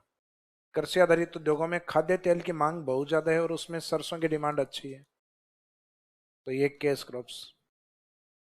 मेडिसिन या जो दवाई बनाई जाती है उसमें बाहर का जो कवरिंग जो पार्ट है वो गंवार, गंवार गम से किया जाता है, गंवार के पाउडर से किया जाता है। नकदी फसल लिखते टाइम आपको सिर्फ ये ध्यान रखना है कि नकदी फसल में किसी अनाज का नाम नहीं लिख देना है। कारण ये है कि किसान अनाज बहुत ज्यादा उत्पादित करता है, ये एक्सिस प्रोडक्शन में रहता है। आप कभी भी देखना, अनाज के भाव बहुत ज्यादा नहीं बढ़ते हैं और तेजी से नहीं बढ़ते। वो तो बचपन से मेरे को याद है, वो गेहूं के भाव 1500 रुपए थे और आज भी इसके आसपास से अटका हुआ है। भाई गंगानगर हनुमानगढ़ में चले जाओ, वहां पे आज भी वही है, 1800 2000 रुपए में बोरी मिलती है आज भी। तो इसका मीनिंग है कि बचपन वाले जो भाव हैं आज भी वही। बचपन से बाजरा जरूर महंगा हुआ है, क्योंकि उस समय लोगों को वैल्यू नहीं थी बाजरे की, और आजकल उसकी डिमांड अधिक आने लग गई है। आजकल बाजरे के भाव गेहूं के भाव के बराबर पहुंच गए हैं। कारण क्योंकि जितनी डिमांड आ रही है, उसके अकॉर्डिंग उसका उत्पादन सीमित राज्यों तक ही है। तो उस अब वो इंटरनेशनल डिमांड भी धीरे धीरे बढ़ने लग गई है उसकी। जैसे अपन ने कुछ समय पहले वो सेरेल जो फूड्स होते हैं, यानी जो मोटे अनाज, फूड, मिलेट ग्रेन्स। तो मिलेट ग्रेन्स को धीरे धीरे यूएनओ ने भी एक ईयर बनाया था ना, मिलेट ईयर, मोटे अनाज का वर्ष 2023 को। तो उसका मुख्य उद्देश्य ये था कि वो पौष्टिक अनाज होते हैं, हेल्दी फूड होते हैं। इस कानून की धीरे धीरे डिमांड बढ़ने लग गई। अब ऐसे मिलने को तो गेहूं 1500 या 10,000 में भी नहीं मिलता है। कुछ ऑर्गेनिक वैरायटीज आती हैं, वो 8 से 10,000 रुपए में मिलती है। बीकानेर में एक काला गेहूं उत्पादित करते हैं जिसको कहा जाता है नब्बी एमजी। नाम रखा है नब्बी और एमजी इसलिए क्योंकि वो मरुस्थल का गेहूं है, इसका इसका टाइटल है मरु गेहूं। तो नब्बी मरु गेहूं इसको कहते हैं ब्लैक व्हीट, काला गेहूं। तो गेहूं की काली वाली जो प्रजाति है उसका नाम है नब्बी एमजी। ये बहुत कम एरिया में उत्पादित होती है, तो बहुत सारे स्टूडेंट्स ने देखा भी नहीं होगा काला गेहूं।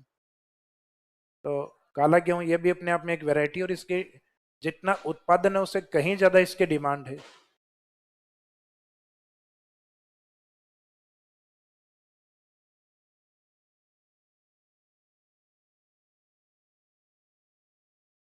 नवीन जी को कहूंगा तो आयरन मैन का कवच पहन के आ जाएगा तो नहीं छोड़ेंगे। तो ये अनाज फसल इसमें कोई काउंट नहीं होनी चाहिए कैश क्रॉप्स में। एक कोई दलहन काउंट नहीं होनी चाहिए, क्योंकि दालें भी किसान अधिक उत्पादित करते हैं। तो इसका मीनिंग है कि वो फसलें जो डिमांड में कम होती हैं जिनके उत्पादक किसान, बाकी ये अगर किसान उत्पादित भी करता है तो ये मुख्यतः बेच आता है, क्योंकि किसान के पास खुद के पास इंडस्ट्रीज और फैक्ट्री नहीं होती। तो इसका मीनिंग वो उनको निर्यात बेच के आ जाता है, क्योंकि उनके उद्योग में डिमांड अच्छी होती है और उसको अच्छी आमदनी प्राप्त होती है किसान को। तो ये आपको कभी भी कैश क्रॉप्स में नहीं लिखनी है, और बाकी वहां इच्छा हो वो कैश क्रॉप्स में लिख दो आप, जो भी फसल आपको याद आ रही हो, लेकिन उसमें कौन काउंट नहीं होना चाहिए?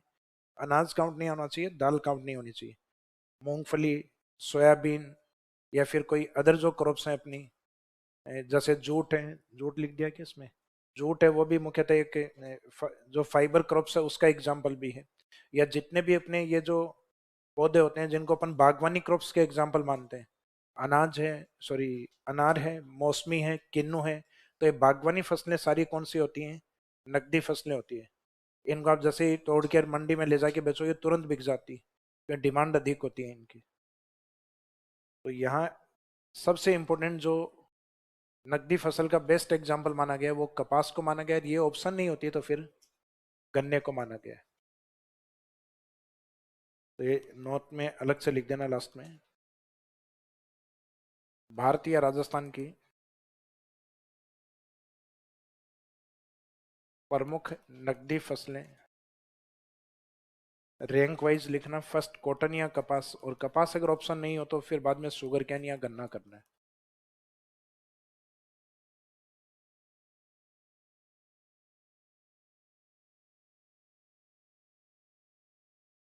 Main case crops of Rajasthan and India, और इंडिया, राजस्थान और इंडिया, या इंडिया और राजस्थान, तो आगे डेस्क करके रैंक वाइज लिख दीजिए। फर्स्ट कॉटन, देन सेकंड गन्ना या शुगर के।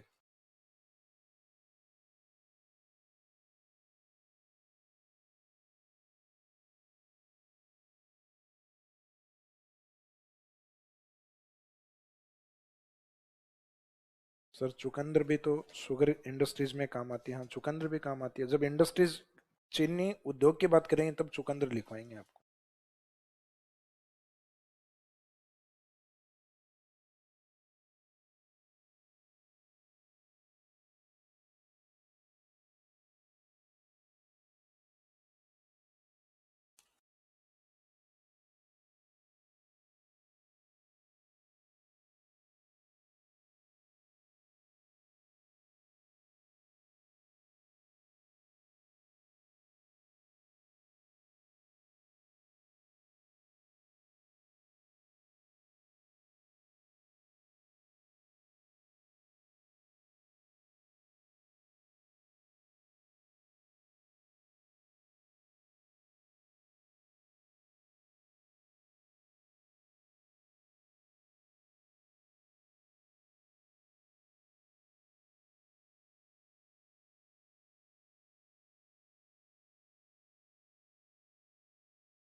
एक असर, मस्टर्ड ऑयल बेस्ट है या लीन सीड ऑयल यानी अलसी का तेल? महंगा कौन सा आता है? अलसी। अलसी ज्यादा बेस्ट है। मस्टर्ड उसके बाद में। अरंडी का तो वैसे एडिबल ऑयल नहीं होता। खाद्य तेल, तारा मीरा, अरंडी, ये एडिबल ऑयल में काउंट नहीं होते, खाया नहीं जाता इनको।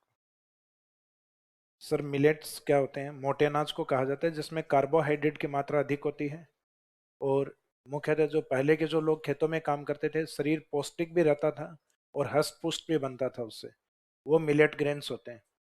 यानी जिनको पचाने के लिए मुख्यतः हार्ड वर्क की अधिक आवश्यकता होती है, और एलर्जेटिक फूड नहीं होते। जैसे गेहूं के अंदर जो होता है ना, आपके साइंस में आता है, आपके गुलेटिन होता है क्या उसमें? गुलेटिन होता है, वो एलर्जेटिक होता है, जो बॉडी की इम्यूनिटी को धीरे धीरे डिक्रीज करता है। आप ये देखो, पहले के लोगों में इतनी कैंसर डिजीज या जो अदर डिजीज है बहुत कम थी लोगों में, नेचुरल डेथ ज्यादा थी लोगों के अंदर, हार्ट पेशेंट्स वगैरह ये कम थे। तो मुख्यतः जो कैंसर वाली डिजीज वगैरह, क्योंकि गेहूं का जो उत्पादन है वो हमारे यहाँ यूरिया के बिना होता ही नहीं है। भाई जो घर में खाते हैं वो जरूर, जो किसान है वो बिना यूरिया के करते हैं, बाकी जो बेचना होता है वो बिना यूरिया के कोई बेचता ही नहीं है। तो इसका मीनिंग आप मार्केट में ही वो सप्लाई कर रहे हो, तो उसमें धीरे धीरे जो बॉडी की इम्यूनिटी, एक तो ऑलरेडी उसमें नेचुरली जो एलर्जेटिक तत्व पाया जाता है गुलेटिन, जो मुख्यतः बॉडी की इम्यूनिटी को कम कर देता है। जैसे कई लोगों के तो बॉडी में इतनी ज्यादा एलर्जी होती है गेहूं, डॉक्टर बंद कर देता है गेहूं खाना। और आजकल तो कुछ होटल्स वगैरह वाले भी लिखते हैं गुलेटिन फ्री फूड। इसका मीनिंग है बिना गुलेटिन वाला अनाज भी उपलब्ध है। एक तीसरा क्वेश्चन है सर सोरगम का, सोरगम के खेतों में ग्राम ज्यादा क्यों बोया जाता है जो फसल बोई जाती है उससे पहले? तो ग्राम या जो चना होता है वो लैंड फर्टिलिटी को इंक्रीज कर देता है उसको। मुख्य उद्देश्य लैंड फर्टिलिटी को बढ़ा देना उसका मुख्य उद्देश्य है।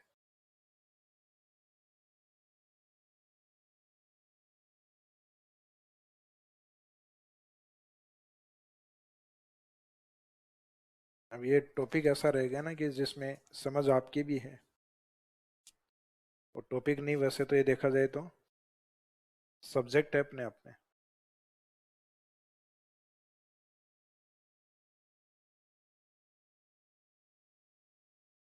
अब इसमें लास्ट में लिखिए पेय फसलें। पॉइंट नंबर 6 है क्या?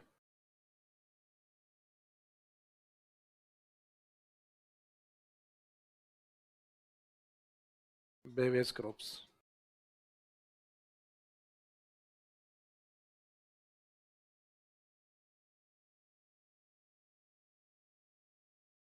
पेय फसलें वे फसलें जो पीने या पेय के रूप में यूज की जाती हैं।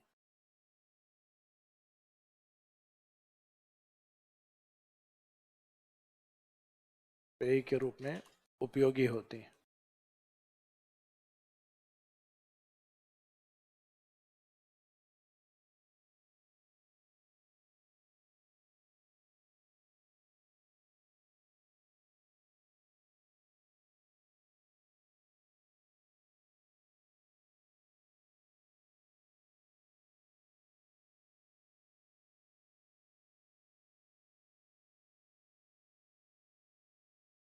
which are useful in drinking या use, which are useful as drink,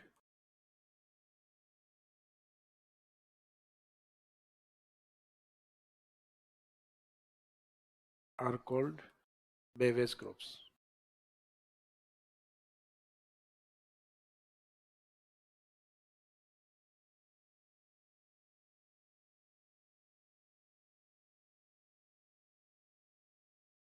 तो एज ए ड्रिंक के रूप में जिनका यूज किया गया, पीने के रूप में जिनका यूज किया गया, तो इस प्रकार के एग्जाम्पल अपने, एक तो बार्ले जो होता है, जैसे लिकर भी बनाई जाती है और राबड़ी भी बनाई जाती है। जौ का उपयोग, मक्का है, मक्का अनाज के रूप में भी यूज होता है मक्का, इससे भी राबड़ी बनाई जाती है पेय के रूप में। पेय फसलों में मुख्यतः गन्ना है, इसका भी यूज किया जाता है। बाजरे की भी बनती है, बाजरे को लेकिन मुख्य अनाज के रूप में ज्यादा कंसिडर किया गया है। तो इसमें जो मक्का, शुगर कैन,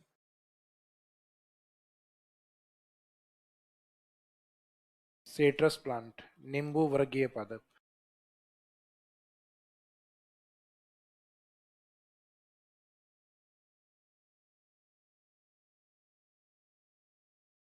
नींबू, नींबू वर्गीय पादपों का मीनिंग है जो विटामिन सी वाले आपके जितने भी आते हैं ना, मौसमी हुआ, किन्नू हुआ, नींबू हुआ, ये सारे इसी में काउंट होंगे। ऑरेंज या संतरा हुए। तो खट्टे फलों में जितनी भी बागवानी फसलें या फल जो भी आते हैं वो इसमें काउंट होंगे। वो पीने के रूप में, यानी वो फाइबर वाले भी होते हैं, फाइबर भी होता है उसके अंदर, और मुख्यतः विटामिन सी भी होता है। तो ये सीट्रस प्लांट इसी में ही काउंट किया जाता है, नींबू वर्गीय पादप। तो नींबू वर्गीय पादप यानी विटामिन सी वाले सीट्रस प्लांट्स जो है।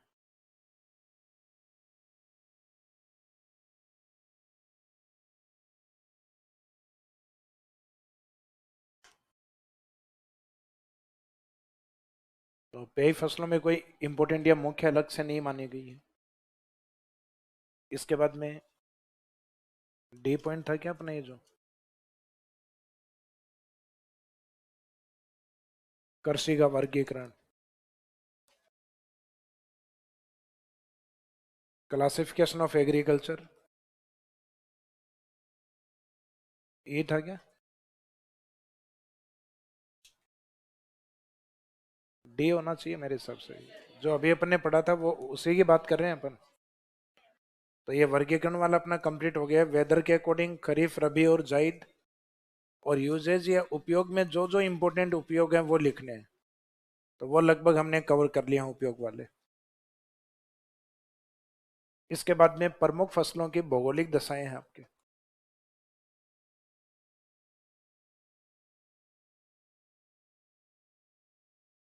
प्रमुख फसलों की भौगोलिक दशाएं।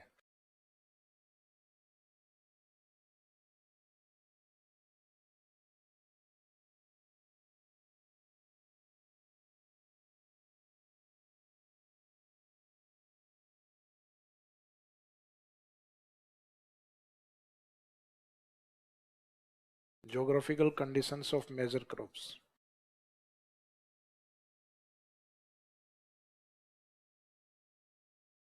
प्रमुख फसलों की भौगोलिक दशाएं। Geographical conditions of major crops.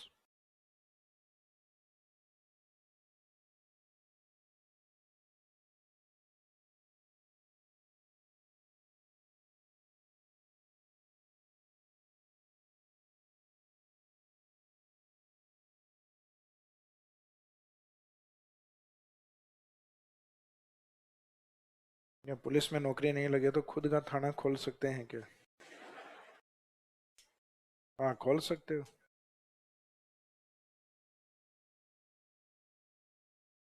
तुम रहना, तुम्हारे ऊपर से यही वाइफ रहेगी और बाद में टब्बर रहेंगे। काला सोना अफीम भी नकदी फसल है जिसके पैसे तुरंत दिए जाते हैं। नशे वाली सारी फसलें, मैंने कहा ना कि नकदी में सिर्फ दो काउंट नहीं करेंगे अपन।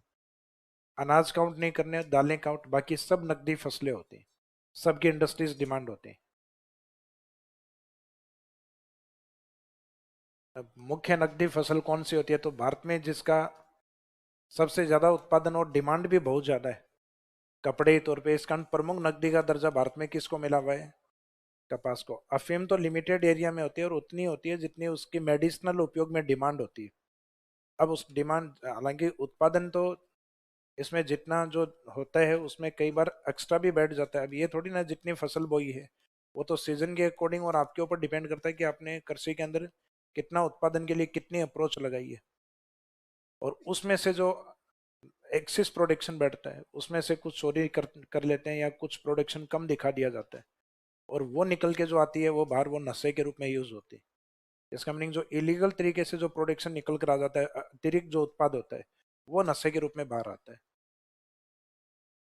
हालांकि आजकल तो इसमें भी जो कुछ केमिकल वगैरह मिला के इस तरीके की बनाने लग गए हैं ना, जिसमें इस प्रकार के वो नशे वगैरह, बीच में था ना कौन सा एक चल रहा था नशा, जिसमें शायद किसी यूनिवर्सिटी वगैरह उनके प्रोफेसर ने मिलके बनाया था ना वो, कौन सा एमडी वगैरह कैसा कुछ आता है ना, कौन सा नशा आता है?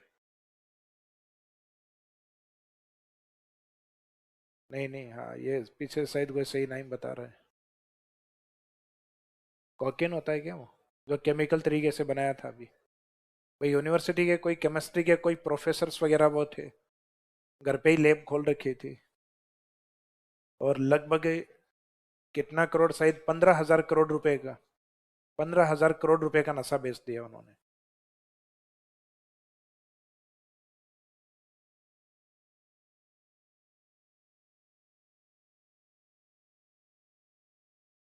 तो इसमें जो ज्योग्राफिकल कंडीशंस हैं, ये प्रीलिम्स और प्रीलिम्स से ज्यादा इंपॉर्टेंट ये मेंस के अकॉर्डिंग है। 50 वर्ड वाले कुछ क्वेश्चंस आते हैं जिसमें देखो फसलों की काउंटिंग खूब सारी है।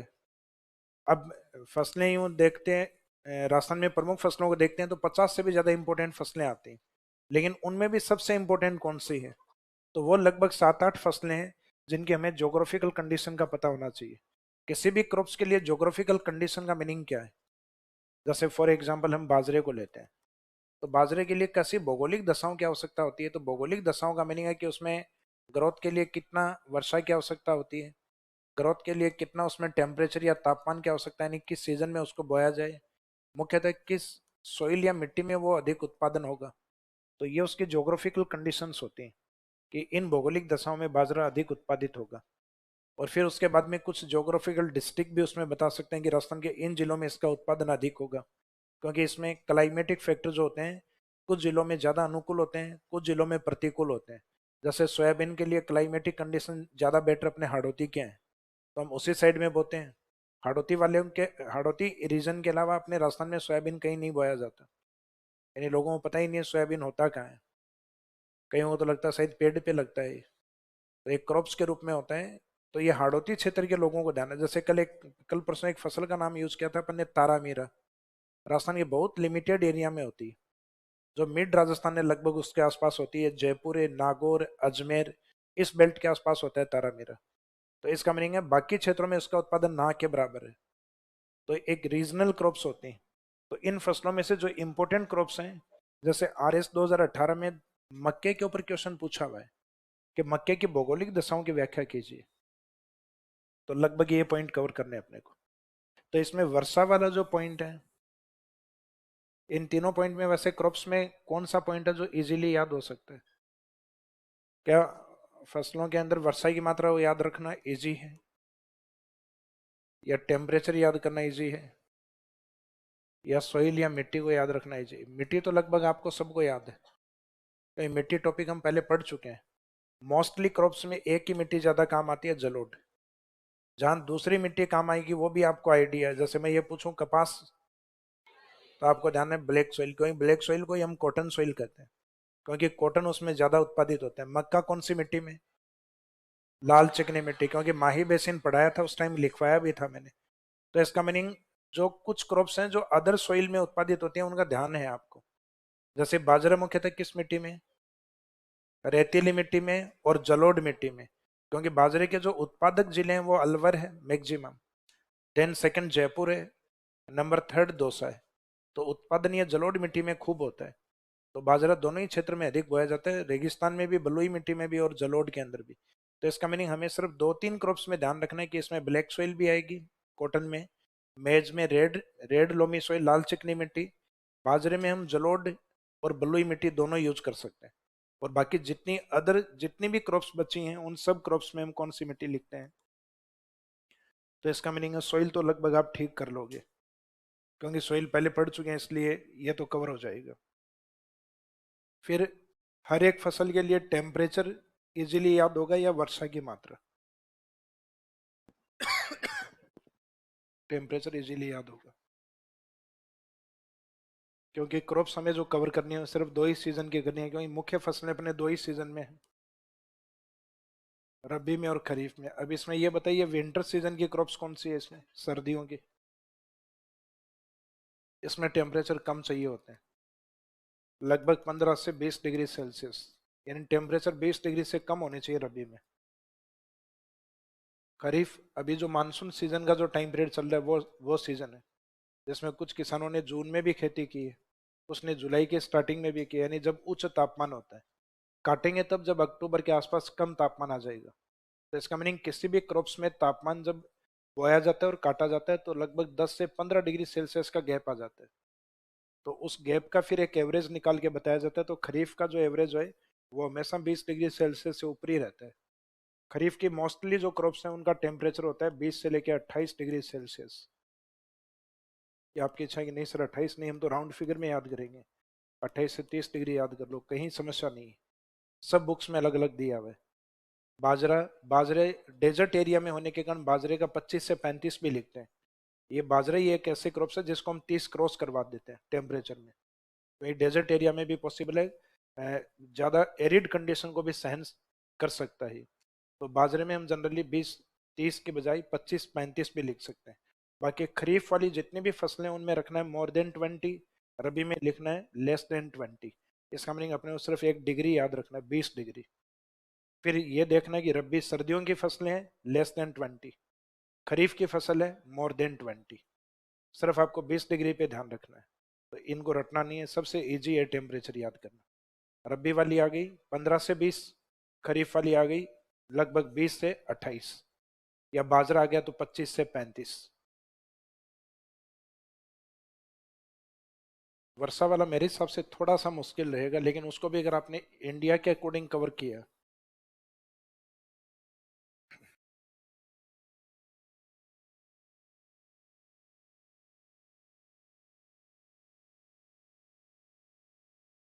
भारत के जो नॉर्थ ईस्ट स्टेट है उसमें एक प्रमुख राज्य आता है असम।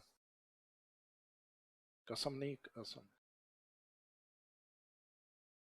असम जिसमें 200 सेंटीमीटर से भी अधिक वर्षा होती है, और मुख्य इस क्षेत्र में बोई जाती है चाय। सबसे अधिक वर्षा की आवश्यकता होती है चाय और कॉफी की फसल को। उससे जैसे इस साइड में आओगे आप वेस्ट बंगाल में, वेस्ट बंगाल के अंदर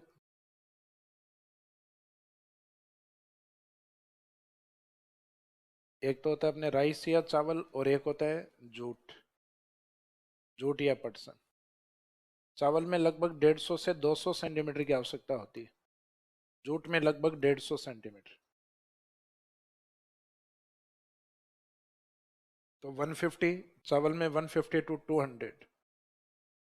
वेस्ट बंगाल से जैसे जैसे हम यूपी और बिहार की तरफ चलेंगे,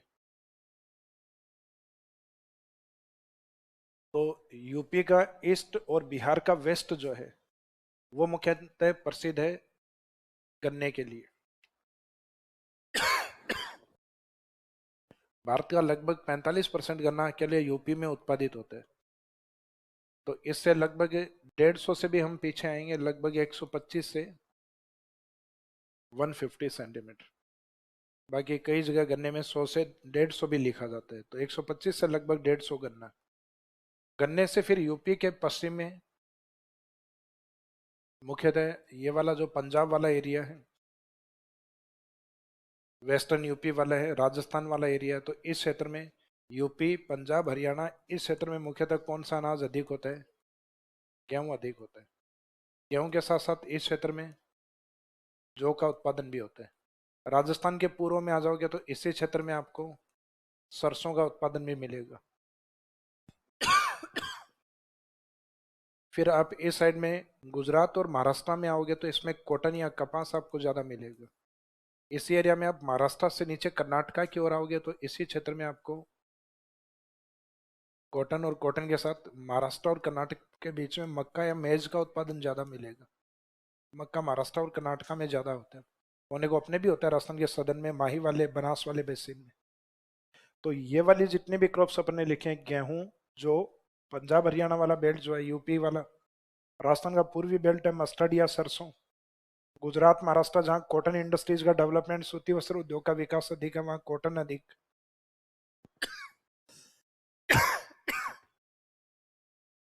फिर गुजरात महाराष्ट्र के बाद में महाराष्ट्र से कर्नाटक का जो जोन है उसमें मेज या मक्का अधिक। और ये जितने भी क्रॉप्स हैं इन सब में रेनफॉल की आवश्यकता है 50 to 100 सेंटीमीटर, यानी एवरेज लिख सकते हैं इन सब में 75 सेंटीमीटर। 50 और 100, 150 डिवाइड बाई 2, इसका मीनिंग है लगभग 70-80 सेंटीमीटर के आसपास उत्पादित होने वाली फसलें हैं, जिनमें लोअर स्केल हम 50 से और मैक्सिमम 100 तक यूज कर सकते हैं। जहाँ 50 सेंटीमीटर वर्षा है वहां पे भी ये पॉसिबल है, वहाँ इरिगेशन के माध्यम से की जाएंगे। 100 सेंटीमीटर वर्षा है वहाँ इरिगेशन की आवश्यकता नहीं। फिर आप अरावली के पश्चिम की ओर चले जाइए, इस साइड में डेजर्ट वाला जो एरिया, गुजरात और राजस्थान वाला एरिया, इन क्षेत्रों में मुख्यतः क्या बोया जाता है? बाजरा। बाजरा ऐसा है जो 50 से भी कम वर्षा में हो जाता है। बाजरे में लगभग 30 से 60 सेंटीमीटर लिखते हैं, कई जगह 25 से 50 भी लिखा जाता है।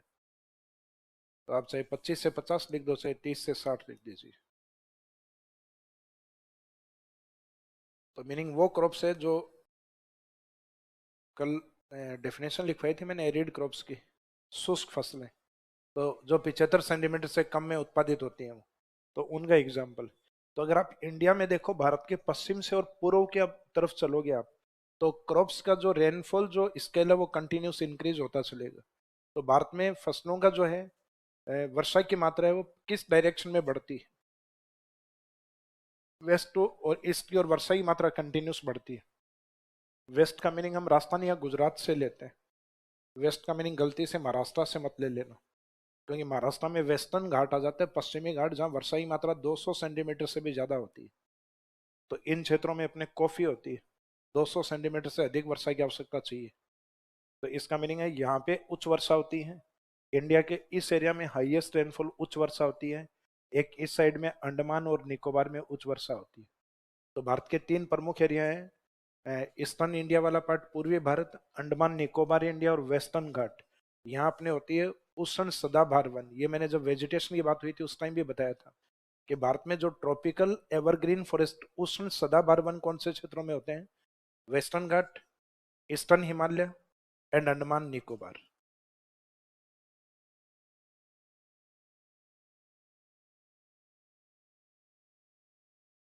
तो आगे आपको ये रटने नहीं पड़े, इन फसलों के ज्योग्राफिकल कंडीशन अपन लिखेंगे, उसके लिए एक डायग्राम तो ये बना लीजिए। ये डायग्राम किसको इंडिकेट करेगा,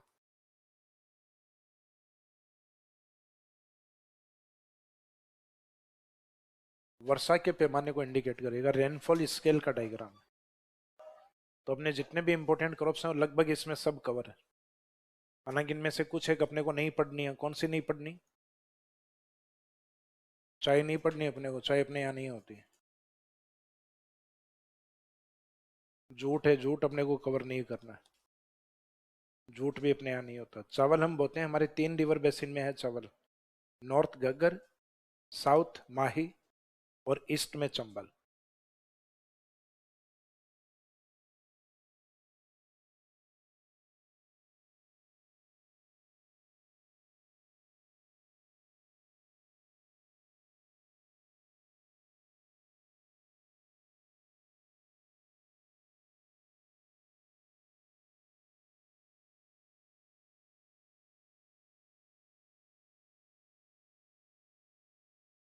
पश्चिमी मरुस्थलीय प्रदेश की प्राकृतिक संरचना यानी उसका जो नेचुरल स्ट्रक्चर है, उसके जल निकासी पैटर्न, जलवायु और आर्थिक गतिविधियों को कैसे प्रभावित करता है। तो जल पैटर्न का जो तरीका है वो तो उसका स्लोप डिसाइड करेगा कि मरुस्थल का जो ढाल है वो नॉर्थ से साउथ की तरफ है, तो मोस्टली जो नदियां हैं वो गुजरात की तरफ जाती हैं।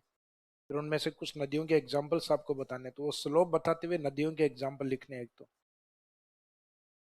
तो स्लोप में मैंने लिखवाया था, डेजर्ट का slope north east to south west Gujarat की तरफ ढाल होता है।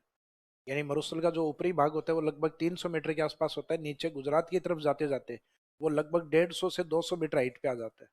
मैंने लिखवाया था डेजर्ट का जो एवरेज हाइट जो है वो 200 से और 300 मीटर, तो अधिक हाइट डेजर्ट के ऊपर वाले भाग में होती है। जैसे मैंने थली जैसा एक एग्जाम्पल बताया था, बीकानेर चूरू। फिर जलवायु और आर्थिक गतिविधियों को कैसे प्रभावित करती है, तो उसकी प्राकृतिक संरचना जो है उसमें रिवर्स सदन की तरफ जाती हैं, तो राजस्थान के नॉर्थ की तरफ नदियां नहीं आ पाती। तो उस नॉर्थ की तरफ रिवर्स नहीं आ पाएंगे तो उससे हमारे जो क्लाइमेटिक और इकोनॉमिकल जो इसमें इफेक्ट होंगे वो क्या क्या रहेंगे। तो लगभग सब कुछ, ज्यादातर जो चीजें इंफ्रास्ट्रक्चर और पानी पे डिपेंड करते हैं। जिस एरिया में पानी अधिक होगा वहाँ सिविलाइजेशन, सभ्यता या ह्यूमन सेटलमेंट ज्यादा होता है, इंफ्रास्ट्रक्चर वहाँ डेवलप होते हैं। और जहाँ इंफ्रास्ट्रक्चर डेवलप होते हैं वहाँ ह्यूमन सेटलमेंट अधिक होते हैं, रोजगार की संभावना वहाँ अधिक होंगी, इंडस्ट्रीज वहाँ अधिक होंगी। तो सारी चीजें इसी पे डिपेंड करती हैं, पानी पे ज्यादातर। तो पश्चिमी राजस्थान में जनसंख्या बहुत कम क्यों है, वर्षा कम है, पानी ना के बराबर। मानव सभ्यताओं का विकास हमेशा नदियों के पास ही क्यों हुआ है, पानी की आवश्यकता प्राथमिक आवश्यकता रही है इंसान की।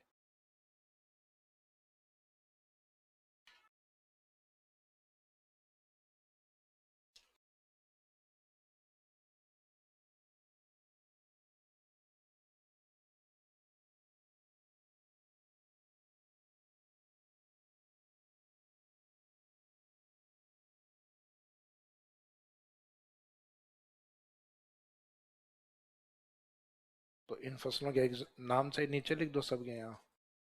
गेहूं जो है पंजाब हरियाणा इस साइड में अधिक होता है, इस कारण अपने ऊपर इंडिकेट किया है, राजस्थान की और सरसों, फिर नीचे गुजरात और महाराष्ट्र के बीच में कॉटन ज्यादा होता है। फिर महाराष्ट्र से कर्नाटक वाला जो बेल्ट है उसमें मेज अधिक होता है। तो जो क्रॉप्स मुख्यतः जिस जिस रीजन में उत्पादित होती है हमने उसी एरिया में इंडिकेट किए हैं इनको। गन्ना मोस्टली यूपी और बिहार के बीच में। यूपी इंडिया का 45% गन्ना उत्पादित करता है अकेला। जैसा हम सरसों करते हैं ना इंडिया का 45%, वैसे शुगर कैन में यूपी का स्टेटस भी है।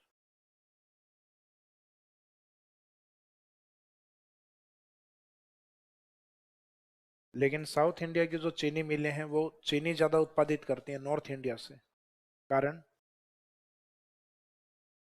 अधिक आर्द्रता वाला गन्ना होता है, वहाँ ह्यूमिडिटी ज्यादा होती है, सुक्रोज की मात्रा उसमें ज्यादा होती है। नॉर्थ इंडिया का जो गन्ना होता है वो ज्यादा ड्राई शुगर कैन माना जाता है, अधिक सूखा गन्ना माना जाता है। तो गन्ने की पिरोई की जाती है ना, मशीन में पीसा जाता है। तो उसमें कहा जाता है लगभग 100 किलो 1 क्विंटल गन्ने से नॉर्थ इंडिया वाले से 8 से 9 किलो चीनी उत्पादित होती। जबकि साउथ इंडिया के अंदर 100 किलो गन्ने को पीसेंगे तो उससे लगभग 14 से 15 किलो चीनी उत्पादित होती है, या लगभग 1.5 गुना से भी ज्यादा है। तो भले गन्ना आप कितना ही उत्पादित करो, चीनी महाराष्ट्र और साउथ स्टेट जो है वो चीनी उत्पादन में आगे हैं। तभी कहते हैं ना भारत में शुगर केन जो इंडस्ट्री है उसका बेल्ट नॉर्थ से साउथ की ओर शिफ्ट हो रहा है। जो चीनी उद्योग है वो उत्तर से दक्षिण की ओर शिफ्ट हो रहे हैं, क्योंकि उसमें गन्ना आपको कम खरीदना पड़ेगा, प्रॉफिट उसमें आपके ज्यादा आ रहे हैं। और यूपी और बिहार की तरफ अब भी अपनी वही पुरानी मिल लगी हुई है। तो पुरानी मिलें हैं नहीं जो गन्ने को ठीक से पीस नहीं पाते। जबकि साउथ इंडिया की ओर मुख्यतः इंडस्ट्रीज हब है, नई फैक्ट्रीज हैं वो जल्दी डेवलप होती हैं। इसका मीनिंग उनको फायदा वो गन्ने की पिरोई और बढ़िया तरीके से कर पाते हैं। भाई एक तो ये नहीं होता कि अपने ग्रामीण क्षेत्रों में वो एक जुगाड़ से गन्ने से रस निकालते हैं ना उसका, लकड़ी का जो होता है ना कि आजकल लकड़ी वाला जो उसमें बिनाई करते हैं उसमें पिरोई करते हैं उसकी। एक होते हैं मशीन मशीन वाले जो शहर वाले, मशीन वाले तो आप पीते टाइम में आपको खुद को ये लगेगा कि गले में खराश आ रहा है। वो तो इसका मीनिंग ये जुगाड़ जो आते हैं ना ये और ज्यादा बेटर है, ये गन्ने को और ठीक तरीके से पिसाई करते हैं। बिल्कुल वो लास्ट में कचरा जब तक नहीं निकलेगा तब तक उसका पीछा ही नहीं छोड़ते। अपन भी कहते हैं अरे भाई साहब बस करो अब, भाई इस छिलके को भी अंदर ही डालना है क्या। तो ये वाला जो पार्ट है इसमें ज्योग्राफिकल कंडीशन वाला, तो उसमें ये वाला पार्ट अपना कंप्लीट हो गया। टेम्परेचर का मैंने ऑलरेडी बता दिया आपको, तो उस टेबल के साथ ही लिख देंगे कि रबी में हमें तापमान किसके बीच में रखने हैं, <<20। खरीफ में हमें तापमान किसके ऊपर रखने हैं, <20, 20 के ऊपर। सोइल आपको ऑलरेडी कवर करवाई हुई। तो इसमें एक तरफ लिखिए आप क्रॉप्स के नाम, फसल। बचा हुआ 1-2 मिनट बची हुई है, एक बची हुई है तो लिखो। रेनफॉल या वर्षा, आज वो बहाना भी नहीं मार सकते आप जो रोज मारते हो। टेम्परेचर या तापमान,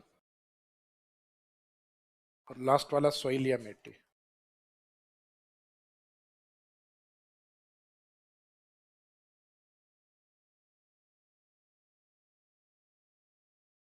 फसल में इस तरीके से लिखना कि उसमें हम वर्षा की मात्रा को कंटिन्यूस बढ़ते हुए क्रम में लिखें। तो सबसे पहले वो लिख दो जो कम वर्षा वाली फसल है, बाजरा लगभग 30 से और 60 सेंटीमीटर। बुक्स में 25 से 50 भी मिल सकता है, 25 से 60 भी मिल सकता है।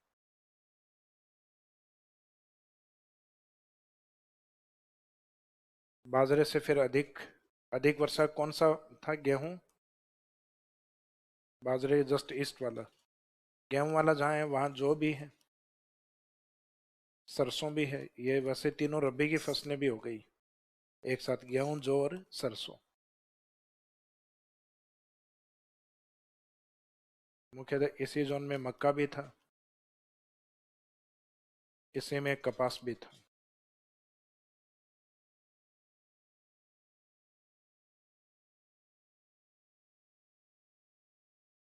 अनाज वाले में जो इम्पोर्टेंट है वो हो गए ना सारे, गेहूं जौ सरसों मक्का कपास।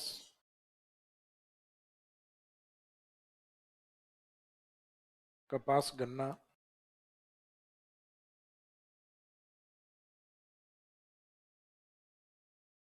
और चावल। कोई मेन क्रॉप्स बची तो नहीं है इसमें? अच्छा, सीक्वेंस गलत आ रहा है इसमें।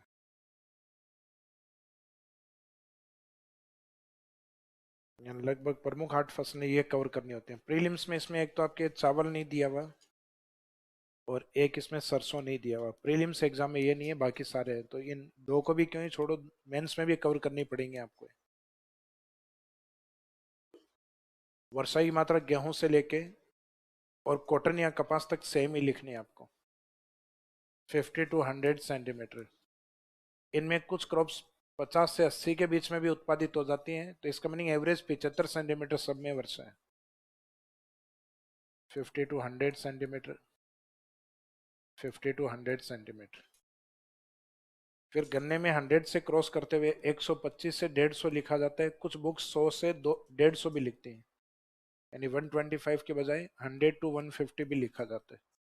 फिर चावल में 150 को क्रॉस करते हुए लिखा जाता है 150 to 200 सेंटीमीटर। और चाय तो 200 सेंटीमीटर से भी ऊपर होती है। चाय और चावल में इतना फर्क होता है कि चाय का जो प्लांट होता है उसमें पानी स्टे नहीं करना चाहिए, रुकना नहीं चाहिए। इस कारण उसको ढाल या स्लोप पे बोया जाता है हमेशा, ताकि उसमें जो नीचे की ओर जो पानी जाए वो कंटिन्यूस आगे की ओर निकलता रहे। और चावल के लिए जो अपने फार्म या जो फील्ड है वो बिल्कुल प्लेन होना चाहिए और पानी का स्टे रहना चाहिए वहाँ, यानी पानी में डूबा हुआ होना चाहिए प्लांट, तब उसकी अच्छी ग्रोथ होती है। तो वो फसल जिसमें उच्च वर्षा और ढालू भूमि की आवश्यकता होती है, यानी जो स्लोपी लैंड होती है उसकी आवश्यकता होती है, तो इसका मीनिंग वो चाय के लिए अनुकूल होगी। उच्च वर्षा और समतल भूमि वो चावल के लिए अनुकूल होती है, यानी जो बिल्कुल प्लेन लैंड हो और हाई रेनफॉल हो जहाँ। तो उच्च वर्षा और समतल भूमि कौन सी फसल के लिए? चावल के लिए। टेम्परेचर इसमें रब्बी की कौन कौन से हैं वो देखो। गेहूं, जौ, सरसों, ये तीनों रब्बी हैं, इनमें लिख देना 15 से 20। बाजरे में मैंने कहा था 30 से प्लस भी लिख सकते हो, इसमें 25 से 35 डिग्री सेल्सियस। नेक्स्ट गेहूं,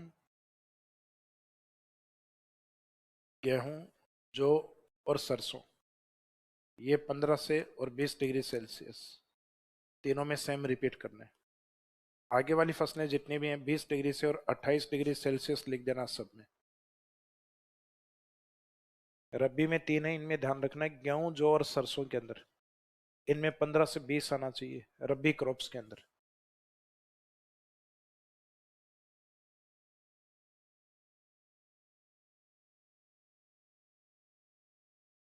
रबी क्रॉप्स में 15 से 20 डिग्री। बाजरे में भी चाहिए आप ये सेम, ये जो लिखा है 20 से 28 ये लिख सकते हो, या बाजरा अधिक तापमान को सहन कर सकता है तो 25 से 35 जनरली ज्यादा लिखा हुआ रहता है उसमें। और बाकी सब सरसों के बाद में जितने भी क्रॉप्स हैं सब में 20 से 28। लास्ट में जो मिट्टी है, मिट्टी में कॉटन के आगे लिख दो पहले तो, कपास के आगे लिख दो काली मिट्टी। कॉटन के आगे कौन सी लिखे? ब्लैक सॉइल, काली मिट्टी। फिर मक्के के आगे लिख दीजिए रेड लोमी सॉइल, लाल चिकनी मिट्टी। मक्के में रेड लोमी सॉइल। बाकी जितनी भी फसलें बची हैं सब में लिख दो जलोढ़। बाजरे में जलोढ़ के साथ सैंडी सॉइल भी लिखना, बलुई मिट्टी भी लिखना, क्योंकि बाजरे के मुख्य जो उत्पादक जिले हैं वो जलोढ़ मिट्टी वाले हैं, जैसे अलवर, जयपुर और दौसा। जो जिन 3 जिलों में उसके फर्स्ट रैंक है वो सभी जलोढ़ वाले हैं। लेकिन हमें पता है बाजरा पश्चिम में भी अपने राजस्थान में खूब बोया जाता है। तो बाजरे में 2 मिट्टी लिखनी है, एक तो सैंडी सॉइल और एक एलुवियल सॉइल। तो ये जो रेड लोमी सॉइल है मक्के में, ब्लैक सॉइल है कपास में, उसके बाद जितनी भी क्रॉप्स हैं उन सब में कॉमन है जलोढ़ मिट्टी। सब में जलोढ़ मिट्टी लिखना है। बाजरे में एक और एक्स्ट्रा लिखने ना, बलुई मिट्टी।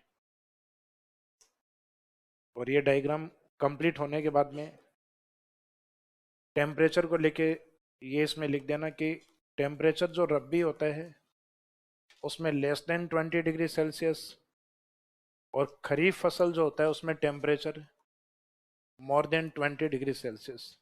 तो क्रॉप्स के अंदर तापमान आपको रटने ही नहीं पड़ेंगे फिर। ये याद रखना इसमें।